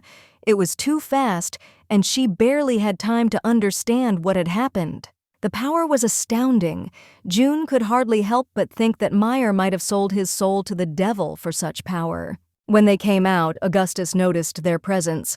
He was glad to see the master and the vice captain, which showed his respect. June asked if everything was okay, and August confirmed that everything had gone according to plan and they had completed the task successfully. The gentleman said that everything had happened as they had expected. Everything had gone according to plan, and now they could move on. Augustus noticed that he had doubts about using the grace of Saint Marianne for such purposes. He did not even know whether he should grieve about it. He found himself more worried about the unfair use of his powers than he was about death. The religion of this world was far from what June was used to. Many people believe that people should use magic responsibly, as it is considered a blessing from the gods. However, there have been many contradictions in this. Augustus's reaction was strange. The priest seemed unconcerned with the value of human life. He seemed far removed from simple moral norms. The gentleman said that everything was fine, and now it was all over. They had successfully completed the task, and everything was back to normal. Priest Augustus had to help heal the vice captain. She had been beaten and cut, and her condition required immediate attention. June didn't understand what the problem was because she felt fine. However, the captain insisted that she ignore her own words. The captain told Augustus not to forget that great things were ahead of them. He emphasized the importance of their future tasks and said that time was of the essence. He also warned that he did not know what to do if the vice captain continued to take such risks. It could affect their plans. June did not raise the issue. She considered it a waste of energy to treat a healthy person, but the captain was adamant in his decision. The captain said that her body was hers, but she should be a more responsible person and not risk her life, especially in such circumstances. Meyer is worried about her because he values her talent. He has invested a lot of effort in her and does not want to lose such an important member of the team. He asked again if she was listening to him, noting that they had a serious conversation to have when they returned from the raid, which she had not known about until now. June replied that she understood everything, and after clearing the dungeon for which the stronger flame was responsible, a secret meeting was to take place at the Dark Knight's base. The captain told her the whole story about the Autumn Flame only after everyone had gathered for a meeting, and she understood the importance of what she had heard. He said that he was going to announce that Vifera attacked his subordinates because he was jealous of their strength, and that it would be an important moment for everyone. Axion noted that this was actually close to the truth, but it was decided to hide the fact that Vifera was a support mage so as not to create unnecessary stereotypes. Hiding this fact was to prevent negative influence on everyone, especially June, as people might start to suspect her magical abilities. Axion remarked that he did not understand how Vifera could have acquired such power at all, and he was left wondering why Saint Marianne had shown mercy to him. Augustus, however, said that the ways of the Lord are inscrutable, and then he thought that if the goddess blessed people for their humanity, many things might be different. He added that if Marianne had blessed everyone for their kindness, Axion would have undoubtedly received at least a drop of the magical talent that he clearly deserved. Axion replied that of course if people with good qualities were given power, he would definitely be one of those who deserved the most magical gift. They started arguing again, and the red-haired man decided to intervene because he knew that if they didn't stop, the situation could only get worse. He said that if they wanted to argue, they would do better to do it with their fists, since the main strength of the Lobor group was to resolve conflicts in combat. Axion asked him if he really wanted to fight this zombie, and Augustus replied that Saint Marianne would not approve of useless violence in such a situation. Despite Axion's magical gift, Augustus noted that he must learn to show at least a drop of gratitude for the abilities he received without losing himself. He noted that if the group had selected people based on their loyalty to the goddess, then only priests would have remained here, and June, hearing this, was surprised by his thoughts. June replied that she felt that all August priests were capable of defeating almost any enemy, which added confidence to future battles. Axion didn't understand how it was possible to find 6 more such priests, because they were so strong that it was almost impossible to create such personnel. June noted that it was indeed unlikely that such strength would be found, but she thought that in this situation it would still be necessary to think about the right decision. Lobor noted that she spoke as if she wanted to create a copy of Augustus, and June, smiling, replied that it was not such an impossible task, and she would think about it. The meeting was over, and they could go and rest, putting off all questions until tomorrow, when their strength would be restored and their thoughts clear. As they were leaving, the captain stopped June, and she, noticing his gaze, turned to him, feeling that something important was about to happen. The captain looked at her and remarked that if she had nothing important planned, he would like to offer her a drink in his office to celebrate her success. June was a little surprised that he asked her to have a drink at such a late hour and alone with him because it was unexpected and a little tense. She felt embarrassed because drinking with Mayor Knox alone at such a time was an unexpected event, especially with the captain of the Dark Knight. She was nervous because this was not just a drink, but an evening in Mayor's company, which was undoubtedly unusual and could make her feel awkward. However, she replied that she did not mind and that despite the late hour she liked to drink, but 1 glass would clearly not be enough for her to fully enjoy it. Usually the problem was drinking with the opposite sex at such late hours, especially if the situation was unclear, but this was different. However, if the girl was with Mayor Knox, that was a completely different story, because his fame was known to many, and the relationship with him was different from the rest. His fame lay in his simplicity, and many girls more than once trying to win his attention encountered failure because Mayor was not inclined to these games. Rumors that June is allegedly Mayer's lover seem unfair, especially considering that the problem has already become obvious and will probably be revealed even more soon. June drinks, and with each sip she opens up more and more to him, as if she is now ready to confess something important that she has been keeping inside. Despite this, June can drink quite a lot and her body is accustomed to alcohol, so even such moments do not make her lose her composure. The main thing for her is to control herself, especially when she drinks, because this allows her not to lose touch with reality and not to do anything thoughtless. But on the other hand, Meyer has expensive and high-quality drinks at her disposal, and she is not so stupid as to miss the chance to enjoy them at such a moment. In any case, she skillfully avoids stupid situations and cannot help but appreciate the opportunities that open up before her. He invited her into his office, and June realized that this was a sign that the conversation could continue and that she could open up even more. Meyer noted that he had no idea that Vifera could be such a person in this situation, and this surprised him. Previously, Meyer always cared about his colleagues, and his attitude towards them was different, but with Vifera, everything turned out to be more complicated. June noticed that Vifera had changed a lot, and now it became clear to her why the gentleman did not know about his real condition. Perhaps her assumptions are correct because his face does not change, but his voice has become more relaxed than usual, and she still wonders why he suddenly offered a drink. He probably wanted to feel the spirit of alcohol to talk to her, because most likely he does not have the opportunity to discuss such things with other people. Interestingly, June thought that Meyer didn't seem to care about Weaver at all, and didn't show much emotion about what was happening to him. He had no doubt that his judgment was correct, but despite this, she realized that this situation was still important to him, and he was worried more than she expected. June couldn't understand how the person who seemed invincible and the strongest to her could be so vulnerable in this situation. This came as a surprise to her, and she felt her heart fill with pity because she wanted to somehow comfort him. But the next second she realized that her worries were unnecessary.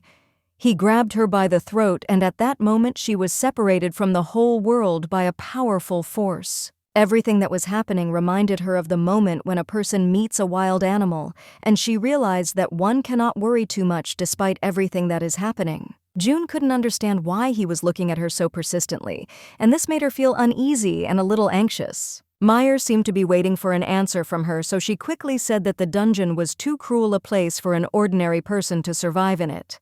She didn't know what kind of person Vifera was before, but the fact that he went crazy seemed natural to her. The dungeon can easily break even the strongest. In this place lives our lost loved ones, and comrades perish, and step by step, a person gets used to the inevitable death, losing all fear of it. June Carentia had long since learned to perceive the world as a game. Every day was like returning to a dungeon where she had to kill monsters and protect her life. In this world, she was accustomed to harsh rules and tough decisions without asking unnecessary questions. It is important to remember that not everyone who has been in the dungeon crosses the limit. The world, where dangers lurk at every step, is not as simple as it seems at first glance. Not everyone is able to pass it, and this is what distinguishes the survivors from the rest. Temptation, no matter how it manifests itself, always confronts a person at some point, but it is not necessarily open like a handshake. It is hidden and deceptive, makes you doubt your choices, but does not give clear instructions. And even though it may not seem strange, it doesn't mean it's true. It's easy to believe something when everyone else does it, but it's important to remember that there is no truth in what is considered normal. June noticed that the gentleman also agreed with this. He said that one cannot forgive actions that seem justified for the sake of gain. He himself did what the situation dictated, but that does not make his actions righteous. Despite this, the choice had been made, and it was inevitable. He was a weak man, and it was this weakness that led to what happened. The confrontation with reality was inevitable, and there was no escape from it. June believed that the gentleman should not worry about what had happened. She was sure that such moments could be lived through without thinking, why waste energy on worries when there were many more important tasks ahead? It was obvious to her that the master would have to forget about this once it was over. His place was among the great, and he would have to look after the weak no matter how hard it was for him. Now his efforts were focused on surviving despite all the difficulties. The gentleman continued to act with the last of his strength, despite the fact that there was very little of it, but there was no retreat anymore. The only right decision was to focus on becoming stronger than everyone else. Strength came with every step, and June understood that this was the only way the master could change his fate and the fate of those around him. The gentleman noted that perhaps she did not understand him completely. He claimed that he was not as strong as she thought. His doubts were clear, and he hoped that she would see in him not an ideal, but a person with his weaknesses. He also asked the question, what would she do if he did not live up to her expectations? It was important for him to know how she would react to possible disappointment, because he could not guarantee her an unconditional victory. When June was confused and didn't know what to say, he realized that she still thought he was strong. Her choice was connected to his strength, and that was obvious. But what if he couldn't be who she saw him as? Mayer added that she might want to go back to Fabian. June was shocked by these words, and it took her a moment to understand what he meant. He was clearly trying to test her affection and the extent of her involvement in what was happening. At these moments, June felt that she did not understand what the gentleman was talking about. He was again trying to delve into her thoughts to find out how ready she was to be with him, and not with someone else who could become her support. He was trying to figure out if she had feelings for Fabian. His words sounded like a test, and he himself knew very well how cunningly fate could be woven, especially when it came to such a complex relationship. As June reflected, she realized that although they were close, their bond was one of shared purpose rather than personal feelings. They did not reveal their weaknesses to each other, although they were drawn together from time to time by the need for support. Initially, June thought it was all just a temporary situation, just an excuse to have a drink together, but she soon realized that she was much more involved than she wanted. He had cleverly set up a situation to force her to open up after she had had enough alcohol. Everything was calculated to force her to confess. She felt offended and wanted to know whether she would pass on his secret or not, but she was not ready to listen to him. She began to understand the reasons why Mayer continued to question her, trying to find out more about her intentions and feelings. Even if she was betrayed, she remained loyal to Fabian, the hidden core of the Demon King. She still carried this heavy secret within her. She had to be careful with those around her because she knew that her usefulness was important to them, especially in the future. To succeed in her plans, she needed to earn Mayer's trust, and she was willing to do so. She remembered the captain's words that she was a bad actress, and so she decided to tell the truth, asking if he was making fun of her now. Out of disappointment, she was ready to return to Fabian. Anger was seething inside her. She could not contain her emotions. In a fit of rage, she shouted that she had only betrayed the expedition once, and he thought they were the same as people without loyalty. Mayer immediately replied that he didn't think so. His words were confident and calm. She noted that if that were the case, he would not be asking her such questions, and in fact, he called her Fabian's dog. And she despised this comparison. She couldn't stand it when they called her that, but she couldn't do anything about it. She continued to do the best she could while being part of the expedition, and didn't understand why everyone kept attributing such thoughts to her. The captain apologized for his words at their first meeting, asking forgiveness for his harshness. She replied that she was different from him in her loyalty and therefore accepted his apology, expecting that such moments would help them become stronger. She was surprised why he suddenly started asking such questions. Perhaps he was sacrificing the expedition members as Vifera had done. The gentleman said that the situation was quite different, but the lady confidently stated that it did not matter to her. The captain invited her to join the expedition, and she agreed, but after some thought weighing the pros and cons, she chose the captain because his terms suited her and they were already in the same boat, ready to go in the same direction. The captain had to defeat the Demon King if he wanted everything to go according to plan.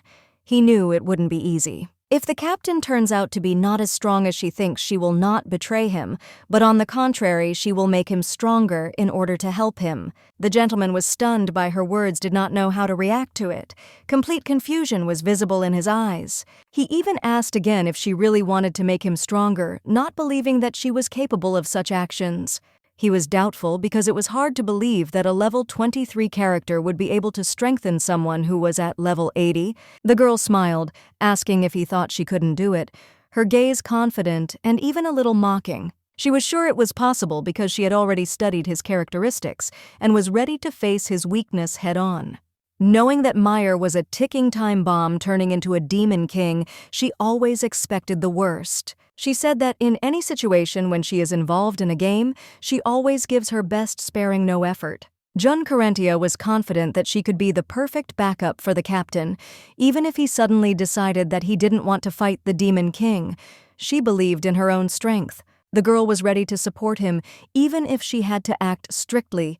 She would have simply sent him to the yard and did not think that her name would remain in history. The gentleman agreed with her decision, but June began to doubt he became quiet, and she realized that his silence was caused by something more than simple agreement. He got what he deserved, but now he was in a state of numbness. Everything that was happening around him seemed strange and a little uncertain to him. He was putting other people in awkward situations when he was drunk, but it was unclear why he was still holding her hand. It was hard to figure out what was driving him at that moment. June thought that maybe he would drink with her again, but she didn't say anything about it. After all, the alcohol was so good that it would be stupid to refuse it. She was ready to go out with him again because this drink was just perfect, and it would be a mistake to refuse it. But there were doubts in her soul. Then the gentleman turned to her and said that she was an incredibly strong person. He noted that her strength was evident in any situation, and this could not fail to impress. June was surprised that he said this as if they already knew each other. She couldn't understand where he got such thoughts from because their meeting was so recent. The gentleman continued that they had indeed met before and had noticed her talent from the very beginning. This was something unexpected for June. She had not expected such words. The girl was in complete shock, not understanding how this was possible. He explained that this is why he rushed to save her, because he noticed her abilities back then. June still couldn't believe his words. He continued that he saw her in the first round, although she only remembered that she was trying to kill him at that moment. He couldn't remember exactly which meeting it was. He had overheard the conversations of the Fabian expedition, and it had left a mark on his memory. They discussed the choice of dungeon, and it was unclear why June was hesitant. One of them argued that they should aim for Reikio, and it was decided to go in that direction. Others thought that the water dungeon was not the best choice. It had its own characteristics that were opposite to Fabian's magic, and it created a danger for the entire group. June didn't understand why she had decided that, but she calmly explained that there was no need to worry about the water. She was sure she could handle it if she raised the level. She thought that her actions could level up, and it didn't matter how desperate she was. The main thing was progress and self-confidence. She tried to convince her companions that this wasn't a death march, but June knew that at level 60, a new magic skill would unlock and that would change everything. He said that even if she reached level 60, it wouldn't change her abilities much. It would still be support magic, meaning it wouldn't be strong enough to fight demons. June, despite not leveling up, still had enough power to remain a valuable member of the expedition and help with its tasks. The girl, noticing the concern, turned to Deco, reminding him that if June was so stubbornly insisting on her own, then there were probably good reasons for her decision. The guy, turning to April, expressed doubt, saying that if she continued to support June, she would not give in the end, but they had never made a mistake in following her advice. However, the guy was sure that their success in previous expeditions was more a result of luck and their personal talents, and not because of anything else. Fabian listened in silence, and Deco added that although there were no serious consequences, no one could boast that everything went perfectly. There were always difficulties. Then June turned to Fabian, reminding him that her suggestions were never unfounded, and now it was important to her that her opinion be taken into account and that they go to the dungeon she had spoken of. Fabian, however, was firm in his decision and declared that this time they would head to a different dungeon despite the girl's insistence. June was clearly upset, her voice shaking as she tried to convince him that their decision wouldn't be as risky as he thought. April, in turn, supported June and tried to convince everyone to listen to her opinion, saying that her point of view deserved attention. After this, April couldn't take it anymore and rushed after the guys, saying that they were behaving very rudely, not wanting to listen to others. Deco responded calmly and asked April to calm down, explaining that this decision was made for the good of the entire expedition and not for personal interests. April was usually quite strict, and it was unclear to everyone why she was so soft with June, considering her tough stance towards everyone else.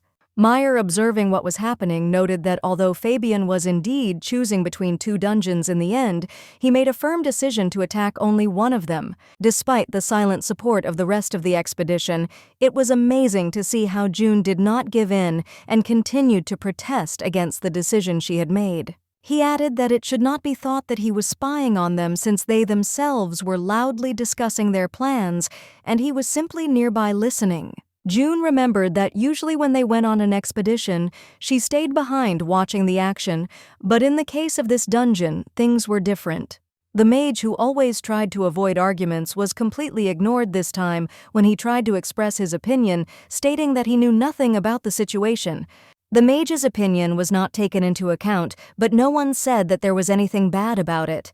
However, the situation was tense enough to return to discussion. At the time, he had thought that he had always wanted to work with her, but he had no idea that they would be brought together in such a situation with such decisions and consequences. If you think about it, the expedition that attacked the dungeon that June insisted on was an important milestone that determined the future of their group. The expedition was strengthened by the presence of the Dark Knight and an artifact found in the Raikyo dungeon that increased the participants' resistance to fire attacks. The Dark Knight, having mastered the artifact, has since used it for his own purposes, and now Axion could also use this powerful item in his battles. It would be useful for protecting participants from fire magic. Meyer already realized how useful this feature would be. He said that despite everything, she still had memories of the first round, and that it developed especially after she became the vice captain of the Dark Knight. June was annoyed, and he pretended to be drunk, trying to get her to open up by talking about his special relationship with the vice captain, which he talked about so much.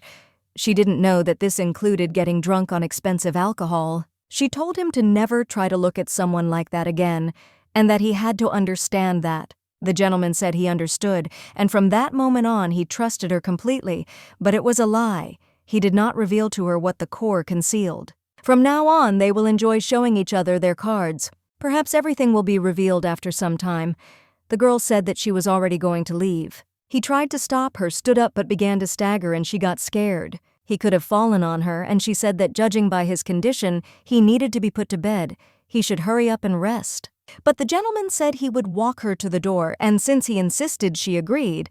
She also noted that in any case she was grateful to him because they had drunk well today. He noted that she drinks well his defeat completely and utterly. The lady said that you reap what you sow. By the way, when they were standing so close, he seemed very tall. She felt a little awkward in this situation and was slightly embarrassed. Perhaps it was the lack of alcohol, but she wished she had another drink, noticing that his hair was falling apart. She wanted to correct them, but he grabbed her hand. She didn't understand what was happening and was very scared. He was also a little confused. The situation was completely unclear. June didn't even know what to say to him, didn't understand what was happening. She just wanted to fix his hair. The gentleman apologized and said that he was too sensitive. The girl replied that there really was nothing wrong with that. This time she had definitely crossed the line. It was truly absurd for a subordinate to touch his hair. Apparently she really is drunk. She said that she would say goodbye to him then, and the gentleman said goodbye to her. It seemed that he was tired of her. She wondered what emotions he was looking at her with, but at the same time she didn't want to know. That's why she found it until the end without looking back. The next day, the news spread among the Dark Knights, and it was like a shock. The blue lights became a symbol of this incident. Everyone was discussing how this guy Vifera, who was trusted by his comrades, betrayed them by turning against them at the most unexpected moment. His lordship was in a depressed state, angry and unable to believe what was happening. It was the first time he had been seen like this. Perhaps there were other circumstances at play, but the situation was too complex to understand right away. If they did fall out of favor, the consequences could be catastrophic, so they had to be careful. June thought it was just a hangover. She thought his condition was nothing more than a consequence of the previous night's excessive drinking. At that moment, someone called her, and she turned to look. It was Axion, and June was a little surprised by his appearance, not expecting him to approach. He said that after the meeting, he heard her drinking with his lordship and specified that she shared this with him. June confirmed that they had only had one glass each, to which Axion remarked that this was important. It meant she had won his trust. The girl was a little stunned and said that she didn't know about it because it was all so insignificant and accidental. She explained that they were simply drinking, but Axion replied that his lordship would not drink with someone without a reason, especially alone. The girl realized that this was precisely why she poured herself a drink, not expecting it to have such meaning. He added that despite the fact that they were drinking together, work with his lordship still continued to proceed as normal. Axion believed that this could be her chance, a chance to start a new life, and his lordship had no intention of interfering with her at all. Jun felt a strange but pleasant feeling from Axion's words and replied that she did not need compliments and did not plan to accept his participation. He continued anyway, not understanding why she was so distant. Even the priest Augustus would go to a special squad and develop her abilities. This unit was designed to improve and develop certain skills. Rumors of its creation began to spread during the talent selection. Jun couldn't understand why Axion was so interested, but he clearly wanted to take the chance to become stronger and better in this squad. She said that the priest Augustus would go according to the captain's decision and noted his strength, but Axion assured her that he would be able to control him. June advised him to simply keep an eye on the Red Wolves squad to make sure everything went according to plan and without any unnecessary interference. Axion said that he had such a talent that he could handle several tasks at once without losing concentration. The lady reacted coldly to this and said that he should concentrate and reveal his full potential without unnecessary haste. Axion, somewhat upset, admitted that he thought his plan would work, especially if it affected her while she was hungover when even her ladyship was in that state. He didn't think he had drunk too much, but the lady clarified that she had only drunk in moderation, without any unnecessary difficulties. Axion didn't quite understand what was happening, and didn't know whether such a reaction should be taken as normal for an ordinary person. At that moment, Lober came up to them and, interested, asked if she knew how to drink. He was surprised that their vice-captain had such skill. He was genuinely glad to hear this and suggested that they have a drink together later if they wanted. He regretted that they had not discussed this at the meeting, and now Lober had brought it up first. Lober was an Oak tribe, a renowned warrior in the Dark Night. She had excellent defensive skills that she had honed over the years, and if they got close, she would be able to help them further. Axion reminded him that it was better to be careful, because if he drank with his sister, it would end badly for him, and he would suffer greatly. Lober laughed and smirked, noting that a true warrior of the Great Logatan must be able to drink like all knights.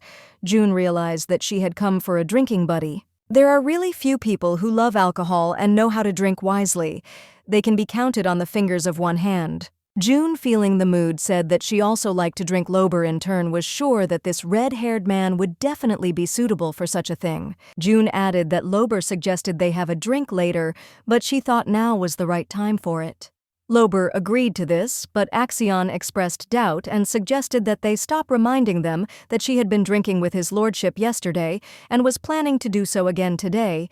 June noted that yesterday's alcohol was already in the past and now was a new day, and Lober supported this idea, suggesting to strengthen female friendship. Axion tried to intervene again and said that he would be with them to prevent them from drinking too much. In the evening, August could not understand what was happening at all and was clearly puzzled by what was happening. He asked them to explain this strange situation because he had absolutely no idea what was going on. Lober, without hesitation, invited the priest to drink with them. Augustus was angry because he devoted himself to service and did not approve of such entertainment. He reminded him that it was his duty to thank God, and that such actions as drunkenness were a sin to which he could not but object. This was said with grave insistence, and Lober suggested ending the conversation there and at least tidying up the room a little. At this point, Axion was already very drunk, and suddenly they heard strange sounds that abruptly disrupted the atmosphere of fun. August expressed concern that June would not fall under the influence of Sister Lober, believing it to be unsafe for her. He clarified that his sister only holds the position of vice captain of the Dark Knight and does not have much influence. June, surprised by his words, asked if he approved of her candidacy for the post of vice captain. August replied that he saw no reason to revoke her abilities. He noted that he is not actually the one making the decision on her appointment to this post. It was the first time August mentioned her name in the context of the vice president. He softened a little, and June felt relieved by his words. She was glad to hear his support. August added that the public would soon change its opinion about her merits and talents.